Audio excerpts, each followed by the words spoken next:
like Benson, I'm a who that. I'm a who that. Long as I'm living, I'm a who that. Lose or winning, I'm a who that. Sports Coma, yeah, this is where we do that. Where we do that, where we do that, where we do that, where we do that, where we do that. Boogie like Benson, I'm a who that. I'm a who that. Sports Coma, this is where we do that. Where we do that. Welcome, welcome, welcome. Somebody please better help. Running this thing like Elf. I thank God every day I'm not a felt. Go to YouTube Live with Big Q and the guys. If you ain't ride or die, the bandwagon get flipped. Been marching in, that was way for the ring. I was yelling out your chain for the championship. Bucking on Tampa, duck down. Falcons, pluck, get shut down. Panthers ain't much touchdown. The vision really belong to us now. So much hate on the Saints, you could probably tell. Ever since Bounty Gate hit the NFL, when things seem fishy and you probably smell the crooked referees or Roger Goodell. Buggy like this and I'm a who that. Every day I'm living, I'm a who that. Lose or winning, I'm a who that. It's the Sports Coma, this is where we do that. Where we do that, where we do that, where we do that, where we do that, where we do that. Boogie like Benson, I'm a who that. It's the Sports Coma, this is where we do that. You're listening to the Sports Coma with Big Q and the guys on the PRO Media Network.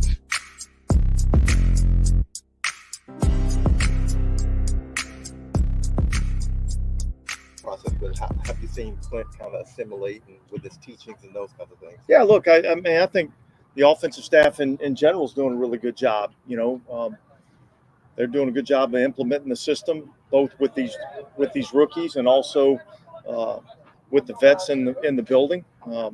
Certainly, we've got a lot of work to do, but I think it's been a good start. The guys are working really hard, all of them, players, coaches, everybody. It's been fun to see. Cool. We're getting some starts. Kids run on the left side today. Yeah. So we look. I think we want to take a look at him on the left side and see how he does over there. I think we're pretty confident that he can play right tackle, and so getting him some work over on the left side, I think, is important. And then we'll evaluate it as we go and see how he does. Both sides or heavy left? Starting off, we're going to work him primarily over on the left side. Get a lot of work at both sides. Or see how he does. Dennis, the plan is for him to get a lot of work at both sides or heavy left? I think we're pretty confident that he can play right tackle. All right. How you doing? I'm outstanding. How you guys doing? Doing well. Huh? Good to have everybody back out here again. Practicing a little ball. It's been fun. Got the rookies out here. Hey, shout out to the mighty Who Dat Nation, man. We up in this thing, man. Pardon me, I'm kind of chomping down, man. I got some grub on, man. It's Saturday, man. Shout out to the mothers out there, man. As Mother Day weekend is in full effect. Like I've been saying for some time now, welcome. You're now rocking with the Sports Coma with Big Q and the guys, where we have intense, entertaining, educating, and enlightening sports talk from your favorite sports fam. And family, I'd like to welcome you all into this stream as we're going to react to some of the minicamp news. So I'd like to introduce you guys to Darren Rizzi on screen. He's the special teams coordinator of the New Orleans Saints. So you can see on screen, pardon me, Dennis Allen. This is Darren Rizzi. So we're going to hear what Darren Rizzi has to say about the team. Then we're going to move on. Here we go. Here, a couple of days. It's a little warm out here. Guys, getting back into football shape a little bit, but we've had a couple of pretty decent days of work. I know it's obviously very early in the process, but have you seen Clint kind of assimilate with his teachings and those kinds of things? Yeah, look, I mean, I think the offensive staff in general is doing a really good job. They're doing a good job of implementing the system, both with these rookies and also with the vets in the building. Certainly, we've got a lot of work to do, but I think it's been a good start. The guys are working really hard, all of them, players, coaches, everybody. It's been fun to see. Cool. We're getting some starts. Kids run on the left side today. Yeah. So we look. I think we want to take a look at him on the left side and see how he does over there. I think we're pretty confident that he can play right tackle, and so getting him some work over on the left side, I think, is important. And then we'll evaluate it as we go and see how he does. Dennis, the plan is for him to get a lot of work at both sides or heavy left? Since that's starting off, we're going to work him primarily over on the left side. you know, and then we'll evaluate it as it goes. I mean, we haven't made any decisions in terms of concrete decisions. But yet that's where we're going to start him right now. We wanted to get him a lot of work in this camp, see how he does in this camp, and then we'll reevaluate after this camp. So is that more about that being your vision or hope for him, or is that more about he needs the reps? I think it's more about, let's see if he can play left tackle or not. All right, and let's get him over here on the left side and get him some work there. He hadn't had a lot of work on the left side, none in game action, you know. So get him some reps over there and see what he can do. Will you guys try to cross train like Trevor and some of the other guys too? Is that We're going to cross train a lot of guys. You know, I mean, that's the reality of you know, our league. The more you can do, the more positions you can play. Can you play right? Can you play left? Can you go inside? All those things are things that we're going to definitely look at. Spencer Rattler, is he comfortable in what you had him do today? Well, it's probably a better question to ask him, but he certainly looked fine to me. You know what I mean? Like I thought he's the last couple of days, I think he's done a pretty good job, you know, getting guys in and out of the huddle. You know, for the most part, there hadn't been a lot of re-huddles. You know, we're getting calls out and guys are executing. Dennis, one of your tryout players is from D2 West Florida, offensive lineman Desmond Burnett. What do you want to see out of him? What does he need to do to stick here and be in the movie? Yeah, well, look, I mean, I think the first thing is, the most important thing is, do you know what to do?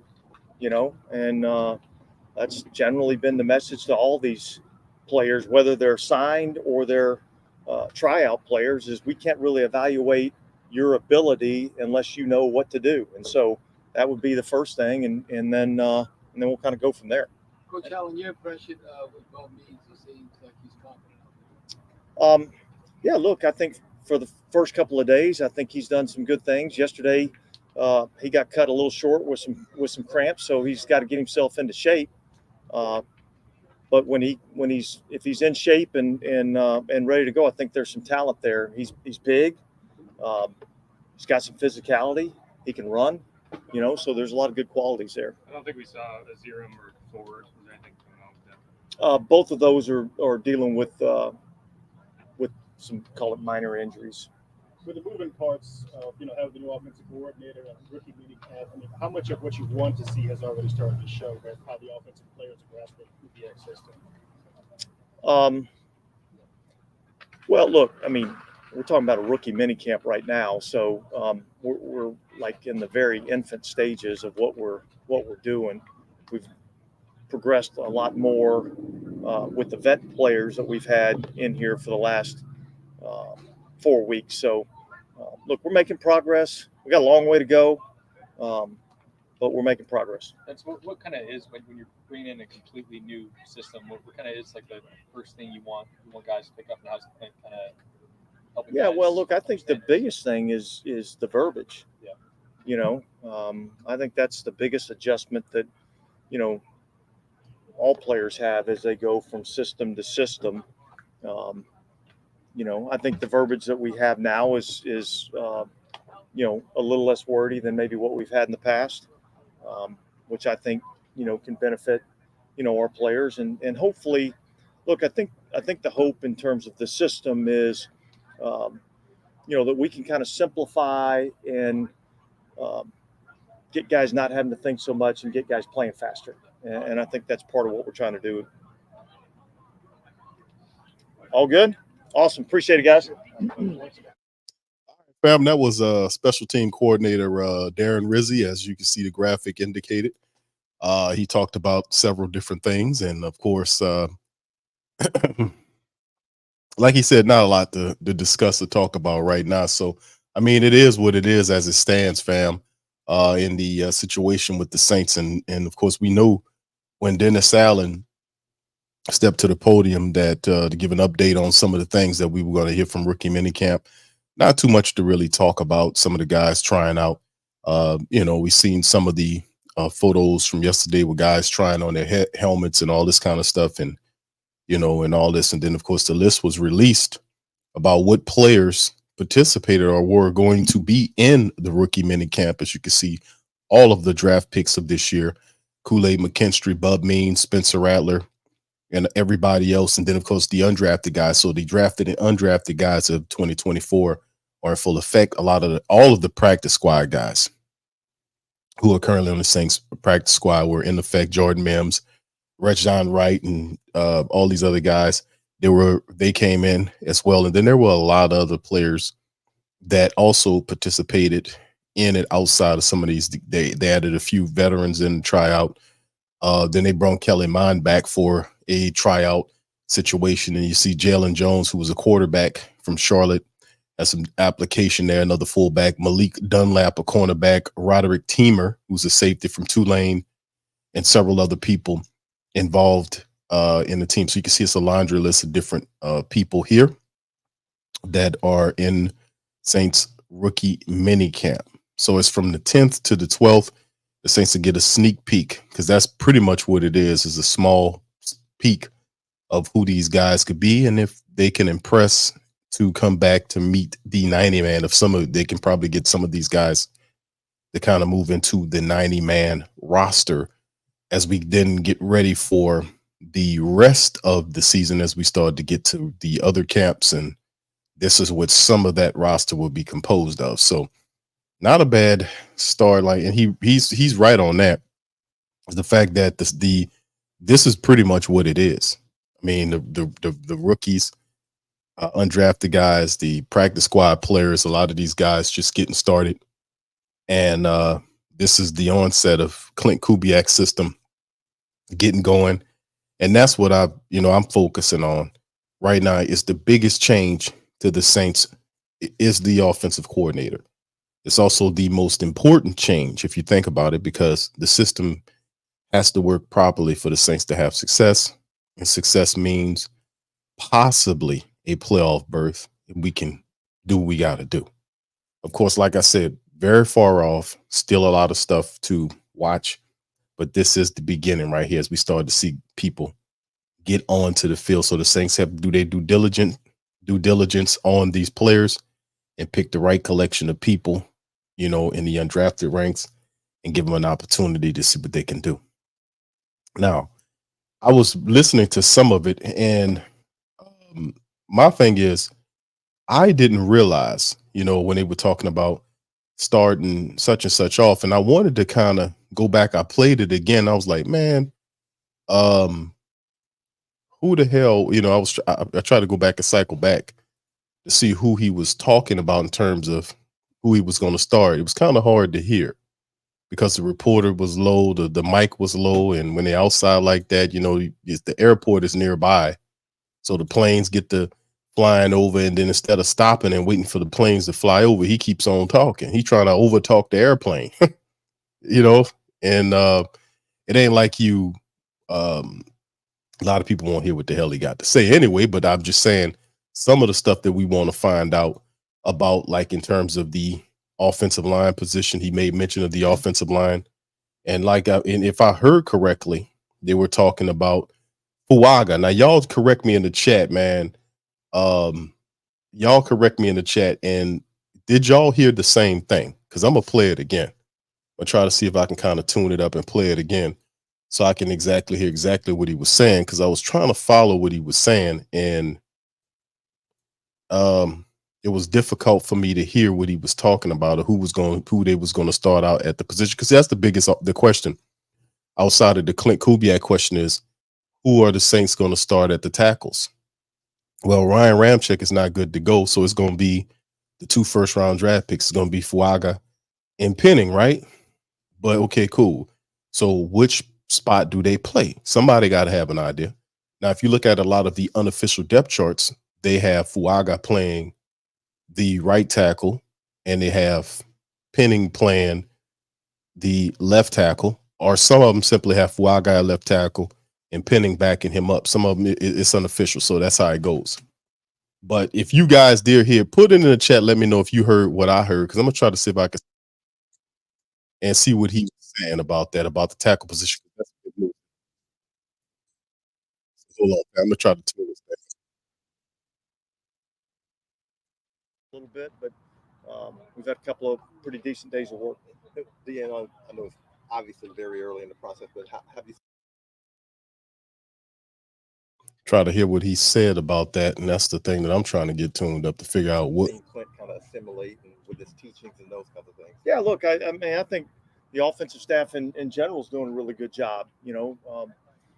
They're doing a good job of implementing the system, both with these rookies and also with the vets in the building. Certainly, we've got a lot of work to do, but I think it's been a good start. The guys are working really hard, all of them, players, coaches, everybody. It's been fun to see. Cool. How they get some starts. Get some run on the left side today. Yeah. So we look. I think we want to take a look at him on the. See that damn reporter so low you can't hear what he's saying. It's been fun to see. Cool. How they get some starts. Get some run on the left side today. Yeah. It's been fun to see. Cool. How they get some starts. Get some coaches, everybody. It's been fun to see. Cool. How they get some starts. Get some run on the left side today. Yeah. So we look. I think we want to take a look at him on the left side, and see how he does over there. And see, the thing is, the reporter's so low in talking, and then somebody coughs while he says the person's name, and then Dennis Allen just starts speaking and doesn't say who he's talking about. So I have no idea who the hell he's talking about right here. If you guys have an idea, I don't know who he's talking about. Brother John, did you hear it? He says, Fuaga, I hope. Are we ready to trust Penning on Carr's blind side? I would say, nah, shout out to you, Brother John. How you doing, sir? Big ups to the rest of the fam. I know I started the show with it, but see, that's what I was listening to. I played it back again. I don't know who the hell he's talking about. I'm going to see if I can listen one more time, but the reporter's so low, and then as he says the person's name, they cough. You can't hear who they're talking about, whether it's Penning or Fuaga. We don't know. And then the context clues in which Dennis Allen is speaking with, it could be applied to both people. He said, and then he says the position. But if I follow what he was saying, I'm thinking it was Fuaga. I want to say that. I think we're pretty confident that he can play right tackle. And so getting him some work over on the left side, I think, is important. And then we'll evaluate it as we go and see how he does. Okay, so we think he could play right tackle. The context clue, I got to play goddamn Perry Mason because they too damn low. I got to be Perry Mason to figure out who these people are talking about, because they don't say who the person is. We don't know which tackle it is. So if he has to play, I think he could play the right side. So we know that if it's Fuaga played right tackle, right? So I guess it wouldn't be a question if he could play the right tackle because he played it in college. So if it is, we got to be talking about Penning. I think he could play the right side, but we're gonna try him at the left side. I mean, y'all help me out here. I'm gonna play a little bit more of it to see if I can pick up some more context clues, but because we don't know who the hell these people are talking about, they just start talking. For him to get a lot of work at both sides or heavy left. Starting off, we're going to work him primarily over on the left side, and then we'll evaluate it as it goes. I mean, we haven't made any decisions in terms of concrete decisions, but yet that's where we're going to start him right now. We wanted to get him a lot of work in this camp, see how he does in this camp, and then we'll reevaluate after this camp. Is that more about that being your vision or hope for him, or is that more about he needs the reps? I think it's more about, let's see if he can play left tackle or not. All right. And let's get him over here on the left side and get him some work there. He hadn't had a lot of work on the left side, none in game action, And so that's obviously Fuaga. So Fuaga, according to what Dennis Allen is saying here, I'm going to say that's Fuaga. Are y'all in agreement with me on that? When he said what he said, that he hadn't played the left side, that's damn sure Fuaga they're talking about. Now bear in mind, they're not even saying any names here. We got to pick up and be Perry Mason with an assist from Monk, with an assist from what's the bald-headed kid, Kojak, with an assist from what's the guy with the messed up eye, what's his name, sheesh, what's his name, what's the guy with the messed up name, man? I mean, with the messed up eye, the Falk, Peter Falk. What's his name, man? I forgot. Yeah, man. So I mean, we got to be all these fantastic TV. Matlock. We got to be Matlock too. And then the guy with the messed up eyes, Peter Falk. I can't think of his name right now. Y'all know what I'm talking about. There you go, Columbo. There you go. Thank you, John. There you go. We got to be all these TV detectives to figure this shit out, man. You know what I'm saying? But yeah, that's definitely Fuaga. So if that's the case, that's good news. If he's talking about starting him at the left tackle position, that means that's what we want. We wanted that. And that was the thing I was saying, is that you're going to have to figure that out. So if they putting Fuaga at left side, that's perfect. That means Trevor Penning falls to the right side. That's what we want. That is what we want. So they making a change. They're making a change. Remember, this has been a couple of years that we've been adamant about saying, man, move Penning from the left side to the right side, because Ramczyk should be playing. If Ram gonna play, let him play where he belong and earn his money at the left side. Don't keep him over there at the right side. That was dumb. Comes out that he had a bad knee, a bum knee. They didn't want to move him, so they're keeping him where he was. Well, guess what? He's not going to be available right now, and right now is when you need to get everybody. Well, not the rookies right now, because you got, the veterans, but you got the rookies now. But this is the stages where you start getting these guys playing, and then they pick up steam, and then they head into more important camps later on in the summer. So that's good news here for me. That is good news that Fuaga will be training at the left side. And of course, the reporters asked, are you then going to cross train these guys? He said, we always cross train the guys, this type of stuff. But if you're Dennis Allen and you have Clint Kubiak there, I would trust Fuaga at left tackle. And like, you never played the position before. Hey, he gonna learn. He gonna learn. He getting paid. He gonna have to learn to play the left side. And like I told you, the reason why I'm in favor of Fuaga playing left side versus him Penning playing that left side is because Penning crashed and burned last year at that side so badly that the Saints didn't deactivate it. They kept him activated and pushed him as far down on the active depth chart that they could possibly use, and started pulling people off the practice squad to play when injuries started to hit. Cam Irvin was one of the guys that was playing at the tackle position, and Penning, a first-round draft pick, sitting there watching them. So I think it'll be better for the psyche of Trevor Penning, because I don't want to reintroduce that traumatic experience back to him. So I would like him to play the right side, and he could play that right side. I'm telling y'all, it's a less stressful position there to be at the right side than the left side. And I think let Fuaga play that left side, let Penning be the right side. And I think that's a good start right there. So hopefully they keep that going. I mean, we had to be some detectives to figure it out because the sound was bad. We couldn't hear who the hell they were talking about. We had to pick up the context clues on what they're saying. So I appreciate all my TV detectives in here to help me figure it out. You guys are phenomenal. Thank you. All right. So big ups. Okay. OG Jerry, big ups to you. Good to see you. JT, how you doing, sir? Appreciate my brother JT in this thing as well. All right, Paula, how you doing, Paula? Much love to you, Queen. Appreciate you. Brother Greg's in this thing. Bronze is in this thing as well. Good to see everybody, man. Much love to y'all. Farouk, what's up, Farouk? Big ups to you, fam. Appreciate you being up in here, man. Argentine and Dogo, is shout out to you, fam. Good to see you. Hope everything is well with you. Young City Night Ward is Poppy. Good to big ups to all y'all, man. I see all y'all up in here, man. So y'all got questions, please feel free to throw them in the chat. Rich says Ram is going to play guard. If he healthy, bro, listen, I don't think Ram's going to play anything but the damn bench. Because the last, remember, he suffered that knee injury. What was the first year, I want to say, of that, when he signed that big contract off his rookie deal. And that knee hadn't gotten any better. And especially up into the last year and the year before that, the knee wasn't getting any better. And then it's not listed as what they call it, degenerating, and that means it's not getting better. He has to have major surgery on that knee, and then and then come back. So he would have to sit down a year, and wait out, learn how to walk, and then come back and try to play football. And he's still young enough to do that. But this knee situation is ridiculous, man. He has some minor surgery, and then he's trying to play with him. Man, no, dude. And of course, we already established the Saints don't give shit about the health of some of these players. We know what they did to Derek Carr when we covered that article that NOLA.com. Shout out to NOLA. Wrote a very good article about, they interviewed Derek Carr.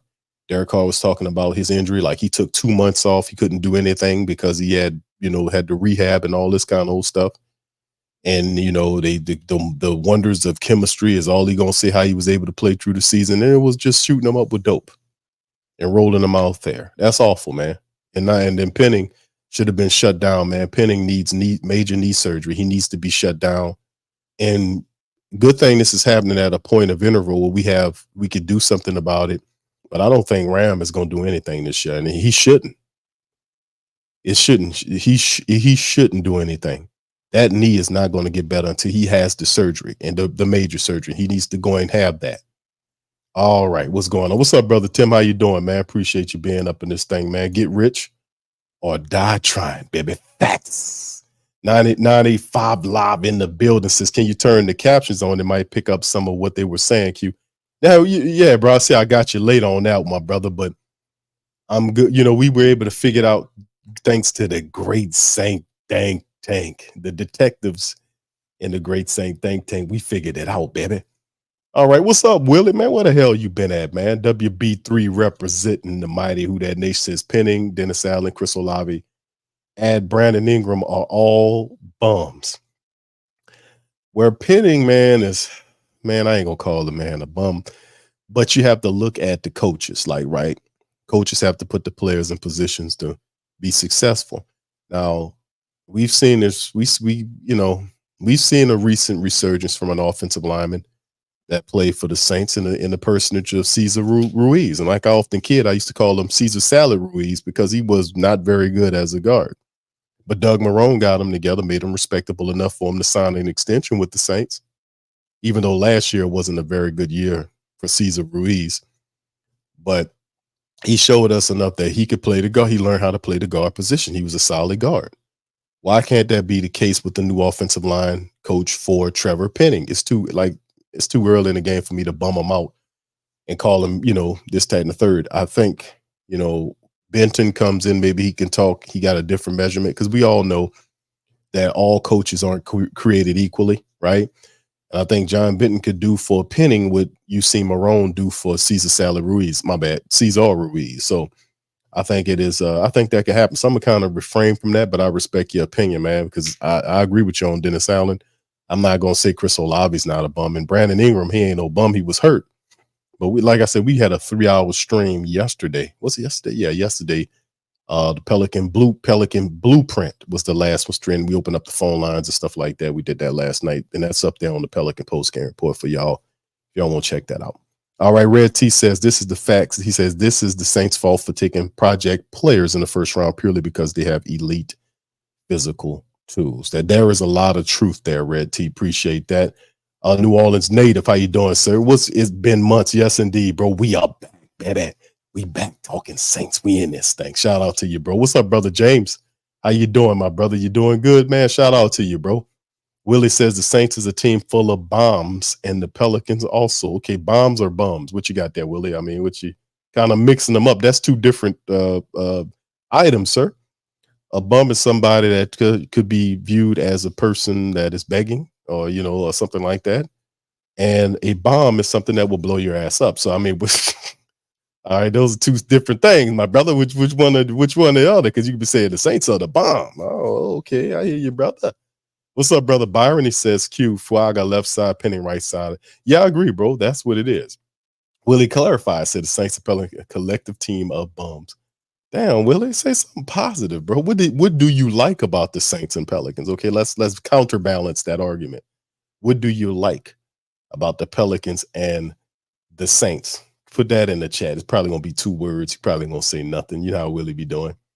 All right. What's up, Juan? Shout out to you, man. Dewan, shout out to you, brother. Brother Michael says they should have just drafted another left tackle. For what? You talking about in the second round, Michael? You talking about so you take a tackle this year and then the second round pick, take another tackle? Is that what you're saying? I don't know. James says, Q, I'm thinking they're going to use Lattimore as a trade piece for a decent or good offensive lineman in the draft pick. This is all dependent upon Lattimore's availability, level of play, and Carr's performance. Well, so you, brother James, shares the mentality that I share. At first, I was like, man, they're not going to trade him because that'll be stupid. Well, the Saints have shown us that can be quite stupid at times. Not just stupid to be stupid. I mean, incredibly off code and just unlogically stupid. Like you shouldn't trade a top 5 cornerback when he's healthy unless he's causing problems in the locker room. He doesn't want to be there. Something bad going on, you see.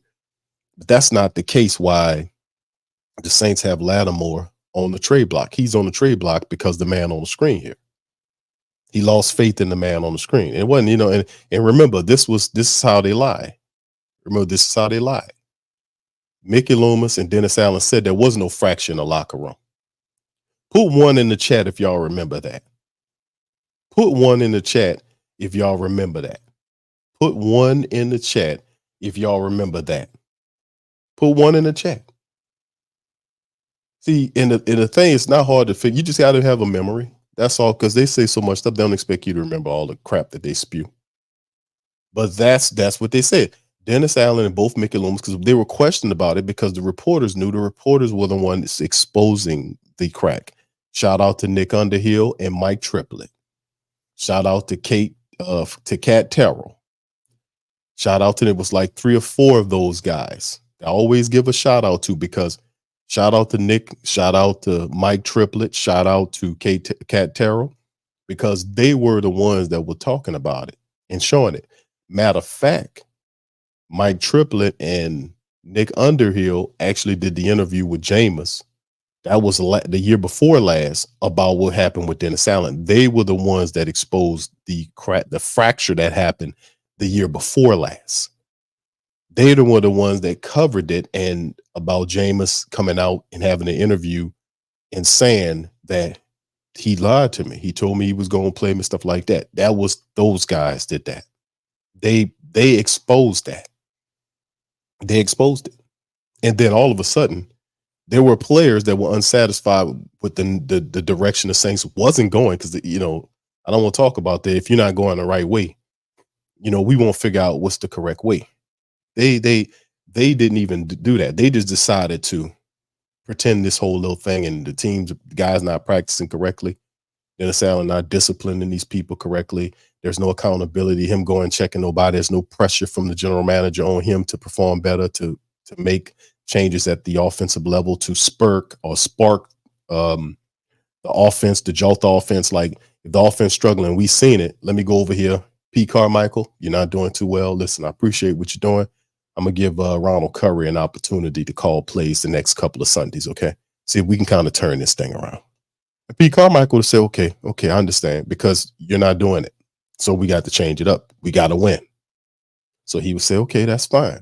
That will show us that, hey, man, coach is on top of it. We could appreciate that, because Coach Curry could be speaking a different way, have more accountability, have more of a connection to the players than a Pete Carmichael can. Maybe he has those couple of additives that you need to spark something in the Saints offense, as opposed to just kept it the same the whole year. Go to Doug Marrone, who's the offensive line coach at the time. Offensive line looks terrible. The guy's not blocking right. They ain't playing with no passion. All right, Coach Marrone, listen. I'm going to give you a warning at first, because I don't like how the offensive line is playing. I'm going to have to put a little pressure on you to get these guys together. Now, if you have to shake some stuff up here, you got my full support in doing that. And this is just a warning. But if it doesn't improve, I'm going to probably have to go to Jari Evans and kind of hand it over to him for a few Sundays and see what he can do with the offensive line, okay? And Marrone would have said, you know what, I appreciate that, Coach. You give me an opportunity to kind of get it together, and listen, we such and such. But we just having such stuff. What else do you need? Do you need some resources? Do we need to go in and see if we can find somebody to bring up in here, another offensive player perhaps, or something? We need to, whatever you need. I'm the head coach. I have the resources and the full support of this entire organization. Whatever I need to do to help you improve, you let me know. But I'm giving you a chance. I mean, it's as simple as that. That never happened. Those conversations never happened. You know what conversations did happen? The conversations that there is no fractures. Hold on. It's no, oh, my God. Oh, you said a bad word. Oh, step on the crack, break your mama's back. Oh, that's Mother Day's weekend. Oh, shame on you. There is no fractures. There's no cracks. The team is fine. Everybody is fine. Everybody's good. What are you talking about? All of it, just foolishness. They denied it. And then all of a sudden, here come Lattimore, the bigger of the mythical fractured, non-fractured players who don't like the direction of the team. And that's the reason why they trading Lattimore. That's the reason. It's not because of his health, his contract, because they adjusted the contract during the playable year last year to make it good to trade him now in the window. As I showed you guys in the previous stream, it starts from, what is it, June the 1st to the start of the regular season. That is the window in which they have to move him. If they wait beyond that movement, that window movement, after how they restructured this contract, it'll make it difficult for him in 2025, contractually speaking. So we got a window, and it's only a matter of time before he's traded. So when I started researching that, and the fact that they added Kool-Aid McKinstry in the second round, and the contract, and the money they would get back once they do trade Lattimore, which is $4 million this year and like $11 million next year, altogether like $15 million that the Saints get back on their cap between this year and next year. Oh yeah, ain't no doubt about it. No doubt. But remember why they're trading him. Remember, it's Dennis Allen. How the team is performing is why Lattimore lost faith in the coach. That's what's going on. So anyway, it's just what it is, man. It's crazy. Thank you, brother James, for that, man. Much love. All right. Let me see if y'all anybody got questions. WB says, so bro, they call security. I'm in the Rain James Stadium for rooting too loud. They told security to kick. You say he's told security to kick rock. Yeah, I can only imagine you, Willie, down at Tampa Bay Stadium causing hell, man. You know, and that's all good. Keep it going. Oh, the phone doesn't understand your accent. Okay, all right, good Lord, man. That's it. Yeah, I'm a diehard. I got the right to talk about both them till I learn how to win. I'm not. Yeah, I hear you, bro. No, I ain't actually sugarcoating that. I was just asking for some. See if you can say something nice about it. I know you can say something to the opposite. All right, what's up, Archangel? Is that Archangel 80? Yes, rise up for the good old Falcons, people. Q, shout out to you, my brother from the Falcon Nation. No, sir. We are. Hey, listen, man. I'm not gonna be difficult on the Falcon people, man. Shout out to the Falcon fam, man, for tuning in. I just think, man, when we talk about next year, man. First and foremost, because they kid me on Twitter, on Falcon Twitter, man. You know, they kid me about the shirt and they got the pictures, and that's fine, man. I lost the bet. You know, Lowe lost his bet. You know, and that wouldn't have been fair for me to just let Lowe hold this L all the time. You know, let him hold that L. You know what I'm saying? Let my dog hold that L. You know, for betting and he lost. So I'm a fair guy. You know, so. When we lost, it's all good, man. It's all good. It's all great. But I held the bet. It wasn't easy, but that's what you're supposed to do as a good person, man. You're supposed to honor your bets, man, and that's what happened. But yeah, man, I'm not. And listen, I'm gonna have to hold that L a little longer because until I find out what this team is made of, man, and in terms of, I need to see more from them, offensively speaking, because it's a lot going on here. It's a lot. All right, look at all these damn ones in the chat and all the family members. What's up, Terry? All right, Black Major, how you doing, brother Kai? Yeah, all of that, OG, all of them saying 1-1, all of them. They said there was no fracture. And all of a sudden, here we go with Lattimore on the trade block. I thought there was no fracture. Yeah, they just full of it, man. They so easy to be just taken apart because they just lie all the time, man. I'm just so sick of all of this foolishness, man. I'm just tired of them with all of this. Just lie all the time. That doesn't exist. Oh, that ain't no fracture.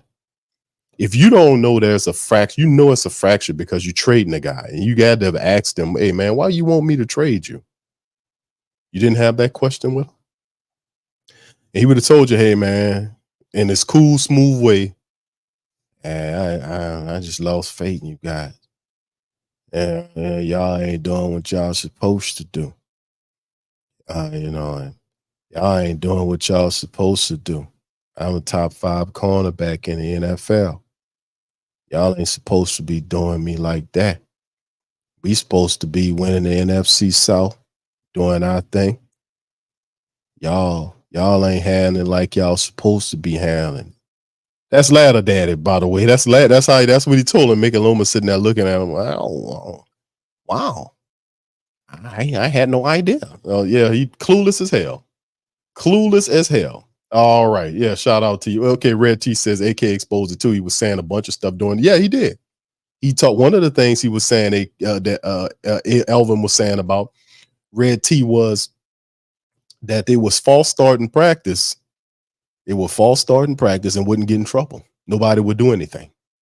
Now, what competent organization that you have Doug Marrone as an offensive line coach and guys are false starting, which is pre-snap penalties, which the Pelicans, they had the issues, but the Saints, it's the same damn team, right? Ran by the same owner. But the Saints had all these pre-snap penalties. And if I'm not mistaken, they had a high amount of these pre-snap penalties that would stop them a lot. Remember, there was a game last year where Andrews Pete had like, 2 or 3 false start penalties in a row. Now, come on.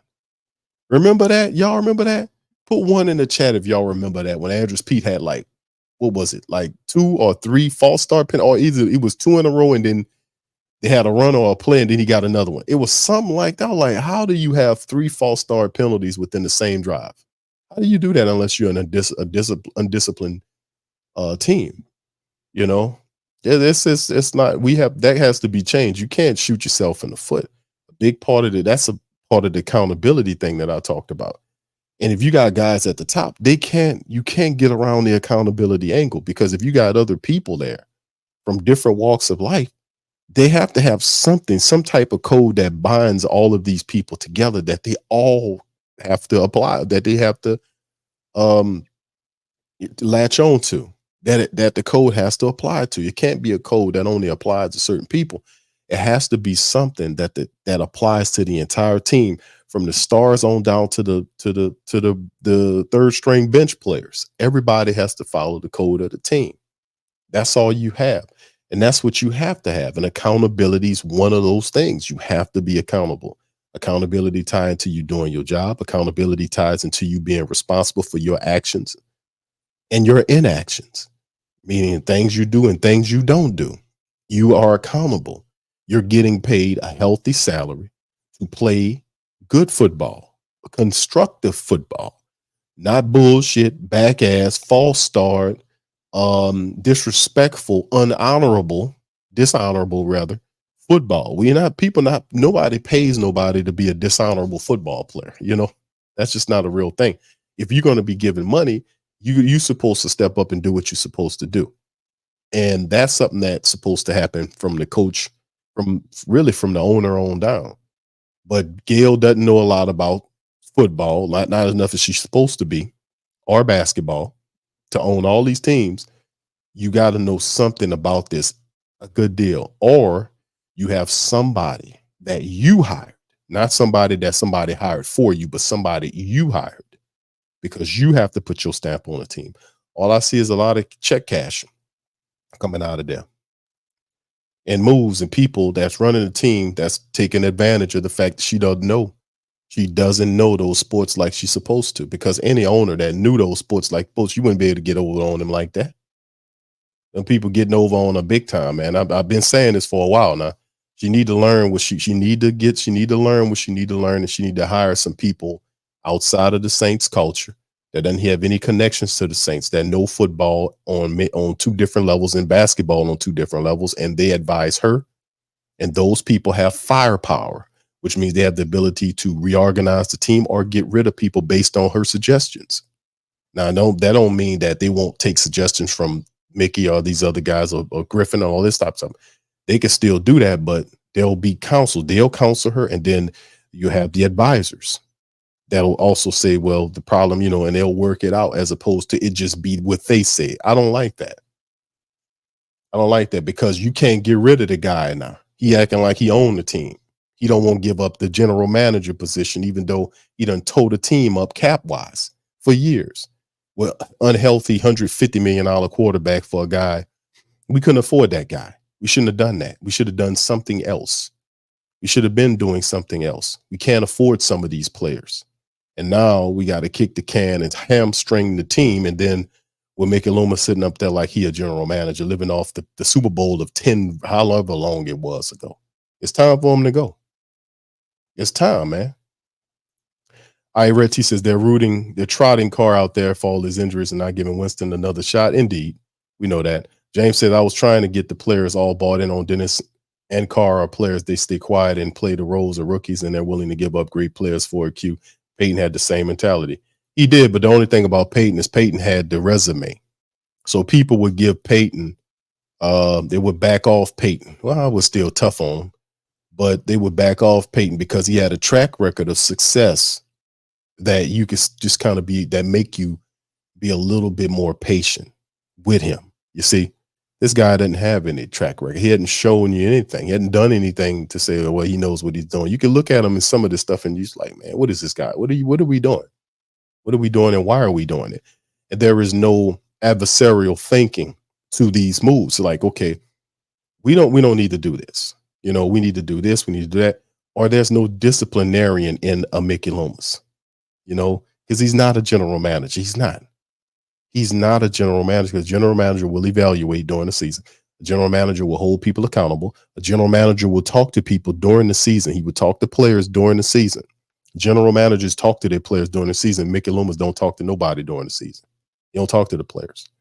And if you don't believe me, where was he at in the Jameis Winston debacle? Where was he at in the Marshawn Lattimore debacle? A good general manager would have ironed that shit out. A good general manager would have disciplined him for throwing his players under the bus and apologizing to the Falcons. A good general manager say, I'm not playing that. You're going to make that right or we're going to have some problems. That's what a good general manager going to do. You're not going to give up your top 5 NFL cornerback when healthy because he lost faith in the head coach. That's not a fireable offense. It's not a tradable offense.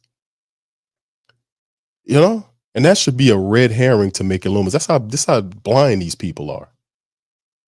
You a top 5 cornerback in the NFL is here, and he has a problem with the coach. He's requesting to be traded because he lost faith in the direction of the team and the head coach running the team. And you don't look at that and stop and say, that's interesting.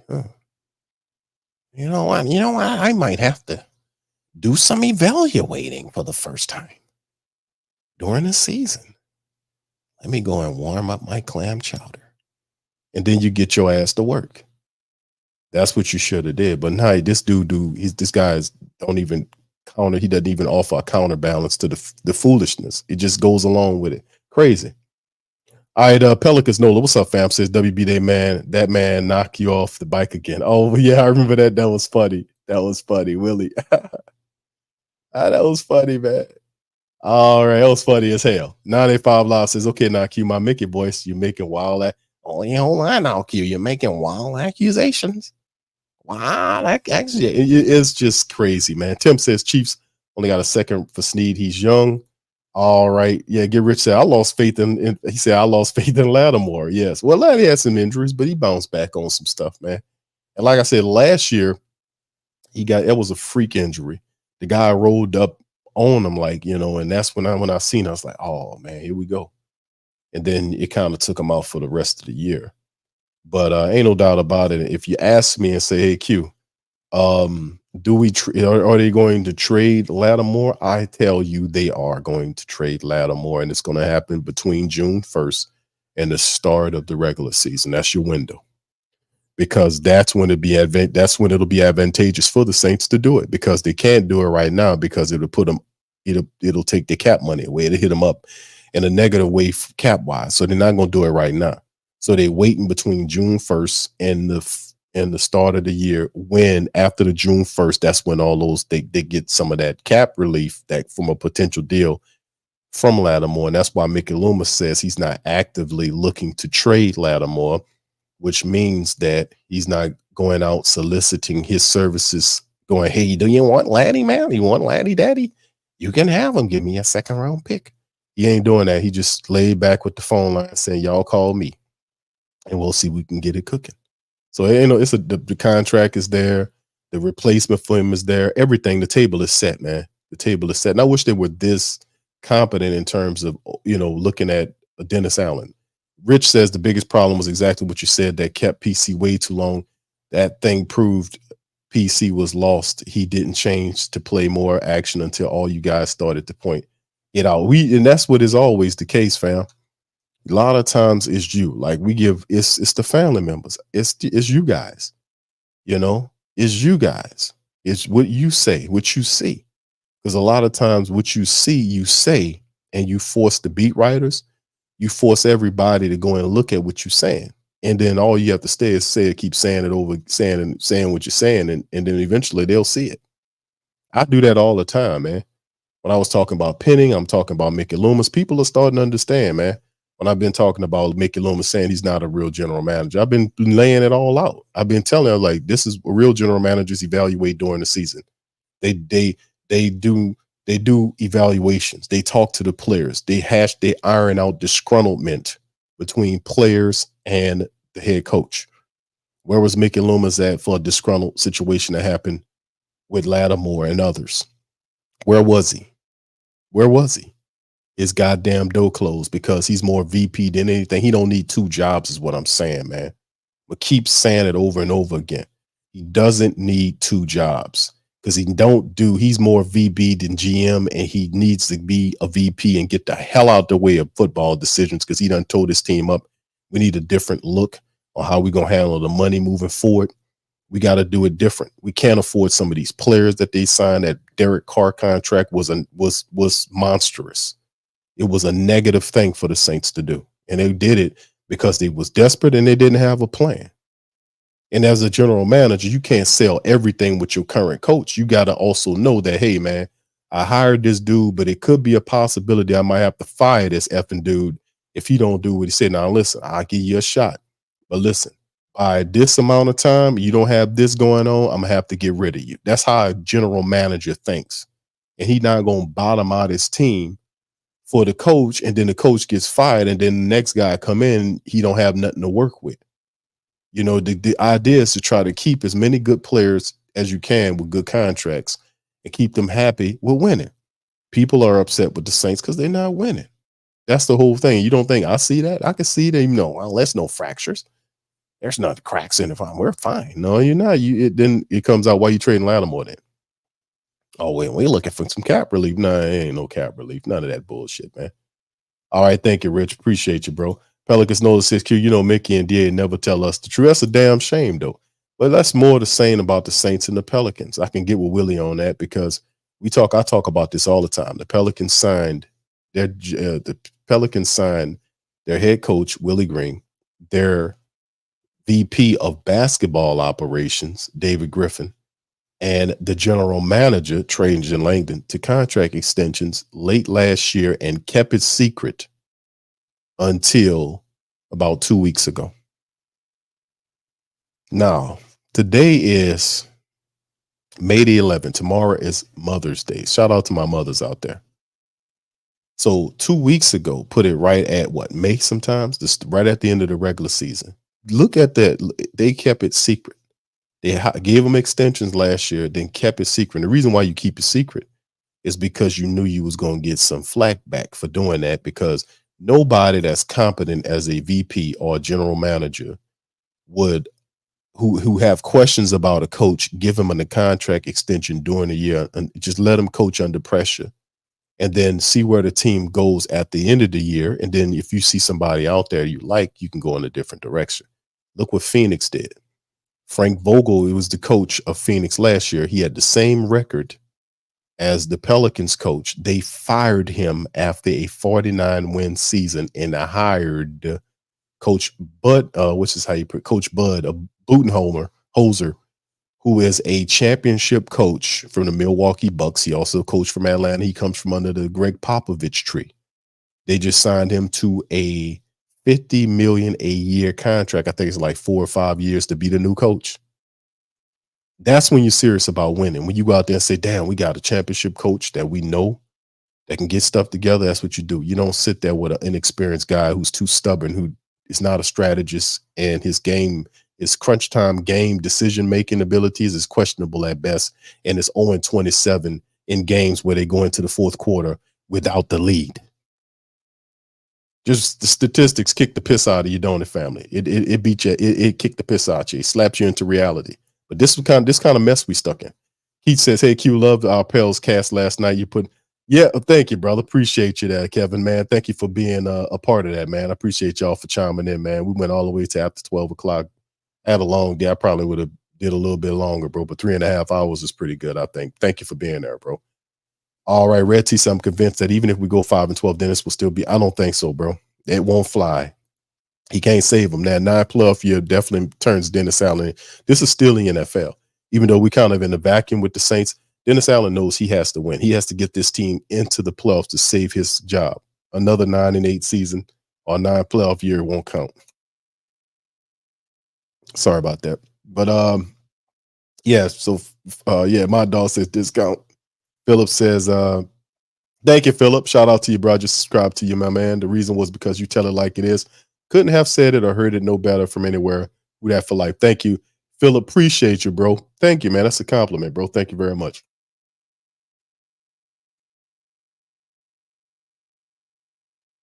All right, fam. Sorry about that. But yeah, we tried, bro. And I'm a diehard too, bro. And like I said, I've been doing this for a while. And a lot of people, man, it gets to a point where it really gets on my nerves because I understand the matrix, how things are set up. Like if you're a reporter or if you have access to the Saints, it's done purposefully like that because if you are connected to them financially, then you won't criticize them. That's old school guys used to criticize them, like the Times-Picayune, which is one of the paper. They had guys like Buddy Diliberto. We talked about this, Pete Feeney and others, you know, that would tell it like it is. They would tell the truth. Like Buddy D got kicked off the plane with the Saints because he was telling them, you know, they don't like the truth. They just want you to spend something that looks good for them.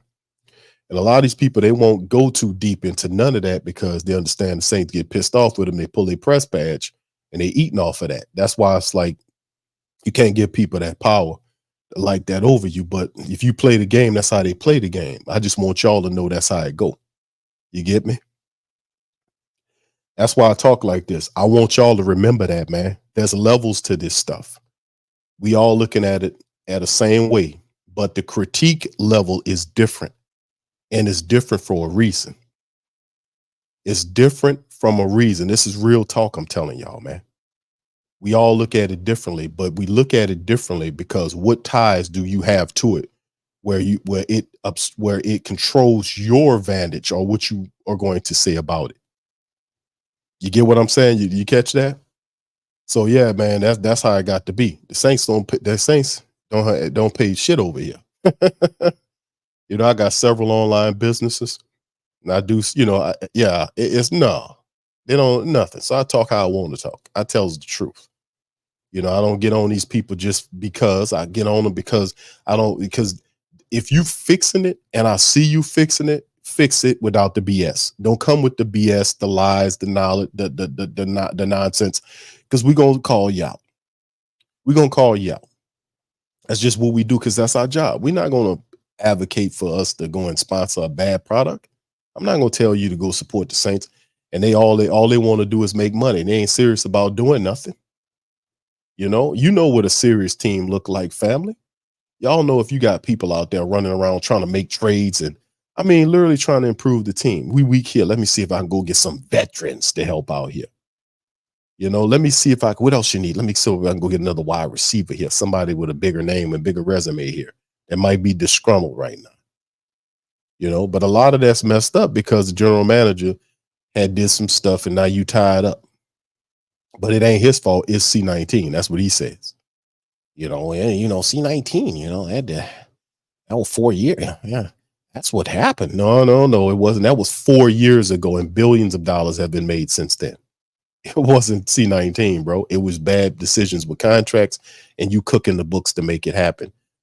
Instead of telling the man, no, we can't do that. We got to find something that's more feasible and economically responsible, which don't even fit in any world that goes with Mickey Loomis book handling.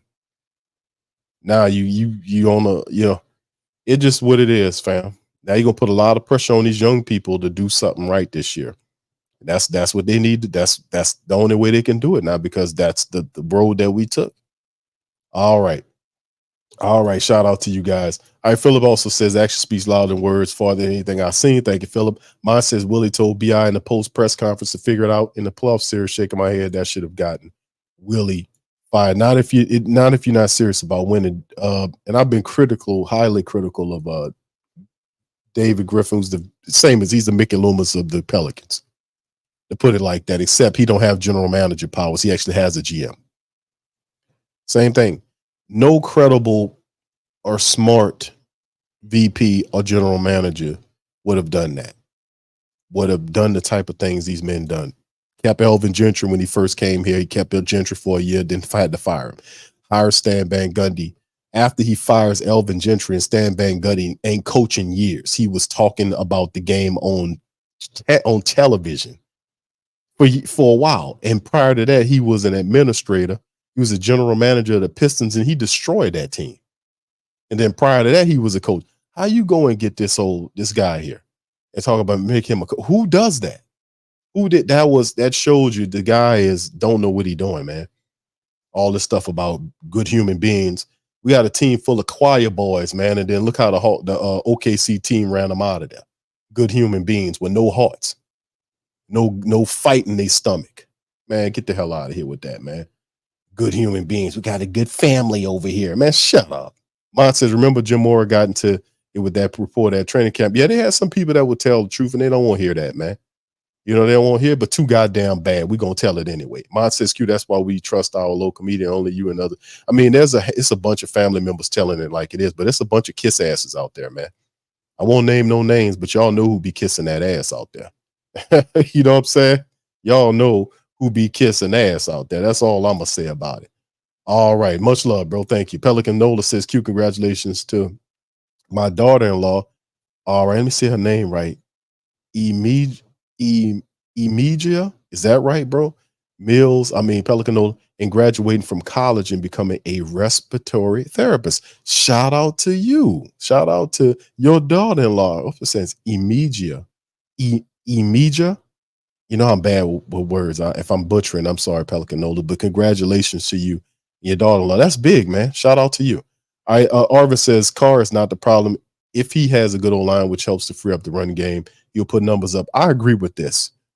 I don't think Carr is. I think Carr. The only way to get Carr to be better is you got to have somebody with a foot on his neck. That's what John Gruden was. That's why those numbers was up. If you don't have a foot on his neck, you get what you got last year. 4,000 every year. John Gruden had because John Gruden had a foot on Derek Carr's neck, and at every mistake he was making, at every stare down he was getting on him, and that's how you got the best. See, and that goes to show you where's that motivation at. If you need a guy to put his foot on your throat for you to get like that, where's it at without that? The truth is, guy give you $150 million, you're gonna turn it, you're gonna dial it back a bit because you're rich. You're gonna dial it back a bit. You know, even the great, marvelous Marvin Hagler talked about that. How he used to train. Marvin Hagler used to train. He used to go to this. He had a fight when he was training for, and he went to this old hotel, and they didn't have a lot of amenities or luxuries, and he would train there, and he would get, in an environment that didn't have any luxury. You know what I'm saying? That's how that dude was a very powerful and unique minded person, man. Shout out and rest in power to marvelous Marvin Hagler, man. He was a special person because he knew, man, how to train. He took all the luxury out, and he got damn near barbaric with some of the stuff where he would just, bare essentials. And some of these guys, they're not cut like that. They don't come from that same mindset. Drew Brees did. Drew Brees would be the first man in, the last man to leave. I guarantee you that's not Derek Carr. If it was, you would definitely see a better Derek Carr if he was the first one in and the last one to leave. I promise you that much. You'll see a different Derek Carr. Him wanting to hang around the wide receivers and go out and stuff like that. That's good, man, to build a camaraderie with the guys. I don't have any problem with that. But me personally, I think Derek Carr works off the back of the running attack. That's the best we can hope for. I'm not trying to take a 10-year-old quarterback and turn him into something that he ain't going to be. We just need you not to turn the ball over and make the damn throws, hand the ball off on time. That's all I'm asking there. I'm not asking Derek Carr to throw 50 touchdowns this year. That's not going to happen. He just need to turn around, hand the ball off, and then operate the play action effectively. That's what we need him to do. And as long as he do that, we should win some games. All right. Thank you, my dog, for becoming a member of the channel. Much love, brother. Appreciate you. Brother Rose, shout out to you as well. Good to see you. Brother JT says, Q, Saints better get on their knees. You know what I'm talking about. Archdiocese. Yeah, you know what? Every year they go and see him. They go over there and see him. And that's a whole nother show, bro, to talk about what's going on over there, bro. That's a whole nother show. Remember, Tom Benson used to do that. When Tom Benson gone, Gail does it. So that's a whole nother rep. And they got ties to the organization. I did shows on it when all that came out. And them other people didn't want even much touch that. They didn't, you know who real. They didn't even want to touch that stuff when I was hammering the Saints for that. Calling out Greg Bensel and all that stuff where that was going on. That's who you know what time it is, bro. They had people that they didn't go nowhere near that. And if that was their family members, they'd have had hell to pay. But if it's somebody else, and that's how detached most people are, it's a shame. Randy says, Q, will you be covering the boxing match between Lomachenko and George Kambosos later on tonight? I'll probably do a recap on it tomorrow, bro. I'll be watching it. A lot of great boxing matches is on Ring King. We talked about me and my children. We watched the Canelo versus Jaime Munguia fight last weekend. It was a really good fight. We watched that. We talked about it. But I'll probably do a recap, Randy, on that one. Kambosos and Vasily Lomachenko. We'll probably do that on Ring Kings tomorrow, bro. So you're looking out for that. Thank you for the question. Michael says, I think after this year, if we don't make the playoffs, Mickey Loomis and DA need to be gone. Indeed, fam. Indeed. Definitely Dennis Allen. Definitely Dennis Allen. Mine says, and he had to twist Van Gundy's arm to take the ball out of Bledsoe's hand and play Zion at point, but people give Van Gundy the credit. We ain't forgot. That's a good point, bro. Get Rich says them dudes supposed to stay at work on their skills like Kobe. Not going to stop saying that. Breakfast. Yeah, indeed, bro. That's what it takes. Facts. Facts, says Aiden. Yeah, that's a big, that's a truth, bro. It's a truth. Like, and listen, bro, I don't just be blunt and gruff or rough just to be that. You know what I'm saying? I want to be, to a degree, I stay balanced. You know, I'm happy when my team win. You know, I am. I'm congratulatory to them when they win. But when we get like in a space where we become delusional, and I'm like, hold on, y'all don't see what's going on here? Let me show you some receipts. And I start going down and showing receipts and saying this kind of stuff. And I play all the stuff. And then the part about it is one or two things. Either you know what you're doing and you're not aware of it, or you're doing it purposefully and you're trying to cover it up and act like people don't see. It's either one or the other. It's either one, it's not in between, it's either one or the other. And in some cases, when we talk about the Saints, we talk about why is this guy the coach? Well, he's a good coach. I reflect him, Jenny. Dennis, I was going to be cool. And then you look at the track record. Where you see that at? And it's like, no, there were you had at least 4 other men that were more qualified to run an NFL team when the Saints went through those interviews.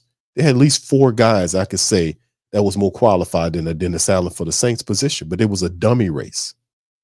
Disrespectful. They had no intentions of hiring any of these men. Even one guy interviewed for 8 hours. They offered the OC position, turn around and gave it to Dennis Allen. Why? Because Sean Payton told Loomis to do that. You know, this is crazy, man. And then look what this gets us. Look where it gets us. 3 years, no playoffs, and a bunch of excuses. You know, it's ridiculous. Donnell says, I know I ain't behind, but yeah, they be kissing. Yeah, bro, y'all know who be kissing that ass, man. Y'all know who be doing it, fam. I don't have to put no names out there. You know who it is. You know what time it is. Kevin said he said that kind of talk is front to minimize criticism. Mm-hmm. Yeah. Say Loomis, he says, I say Loomis because you're right. He's just taking money at this point. Listen, fam, I've been saying this. Mickey Loomis and David Griffin are taking advantage of Gail Benson. They know she don't know much about the sports, football and basketball. They know that. If Mickey Loomis was really serious, he wouldn't hold up both those jobs. And you know Kai Harley can do the general manager position. What is the reason for him holding on to it? And then your team is competitively losing. Not only we are 3 years out of the playoffs, but the team is hamstrung with bad contracts. and we tied up with cap issue for the next couple of years because of this foolishness that he's been doing for years. How did he believe that he still has the right to be the general manager? Then he doesn't even negotiate the issues between the players and the coaches during the year. His damn door closed. The reporter said that. Mickey Loomis, you don't talk to reporters. Y'all put one in the chat if y'all remember Cat Terrell in the interview. I played this several times. And I said, fam, y'all heard what they said? Because I knew it, and the reporters validated because it's easy to see because you can see that he's not around them like that. Cat Terrell says you don't really have much contact or, she said much interaction, I think it was the term she used, with the players during the year. What made you want to talk to him after you? Because the question was asked to Mickey Loomis at the end of last year about what he said in the meeting, because he was in the locker room talking about he gave them a talking at the end of the season. And she wanted to know what he said. He said, well, that's just for them. And you're like, you don't have much interaction with players during the year. What made you want to do that? And see, that's not a general manager, fam. A general manager will general manage some shit. He won't not general manage. If he could be the NFL's first non-general manager, because he don't do that. General manager means you're going to generally manage some shit. And he ain't managing a damn thing, but running his mouth and sitting on the position where you have another man that's younger in today's game that should be running that position. And Gail not paying attention. Dennis Lucia he's, oh my God, man, these guys, you got people at the top that don't know about the sports in the way they're supposed to. The president of football operations don't know nothing about football or very little. He don't know more than Mickey, which is a problem. And then he don't know more than David Griffin on the other side, but he the president. How the hell are you the president of some shit that you don't even know about? I mean, that's just that you're not qualified. That's not qualified. Now you're a good businessman. I got to give it to Dennis Lucia. But in turn, that's why these teams are like what they are. It ain't hard to figure out. You need knowledge, and you need people at the top that'll be willing to do something to change things around. You need somebody that's willing to pull the trigger on a move to make the team better. Like if the coach is on the last year of his contract, you gave him an opportunity, and you see there's another coach out there that you can have an opportunity to get. He has championship experience and a steadier and proven track record. Why am I sitting here with this newbie? Well, I'm sitting up here with this newbie. His contract about to run out. Let me go ahead and make this move right quick to put my team on that level. The Pelicans have Willie Green, and I'm going to tell y'all, like I told you on the show, Pelicans got Willie Green because they still owed Elvin Gentry money because they fired him. They still owed Stan Van Gundy money, and then they hired Willie Green because he was cheap. And not only that, but when they hired Willie Green, he had to take on several assistants that he didn't pick because they didn't want to fire them too and owe them more money. So he asked him, "We can have the job, but you got to have these 3 or 4 other people that come along with you." And you're like, what? No, I think I'm gonna be okay. If I'm going to take this job and I'm going to do it my way, I'm going to pick the people that I want to have. So if you fire my ass, you can't sit up here and blame it on me. You gave me these people. I don't know who these people are. No, none of that. Willie said, okay, he took the job. So, I mean, Willie got a lot of positive stuff, but he's too stubborn, man. He's not a strategist, and that the teams that are strategists or that have strategy that do know how to call plays in time, they're going to kick his ass. And that's what's been happening. That's why they're 0-27 or 0-28, something stupid like that in close games that require him to coach. The only thing we talk about all the time, the only way the Pelicans are going to win these games, you got to blow these teams out the water. If they blow them out, they don't have a problem. But when they get close and you require strategy, we in trouble.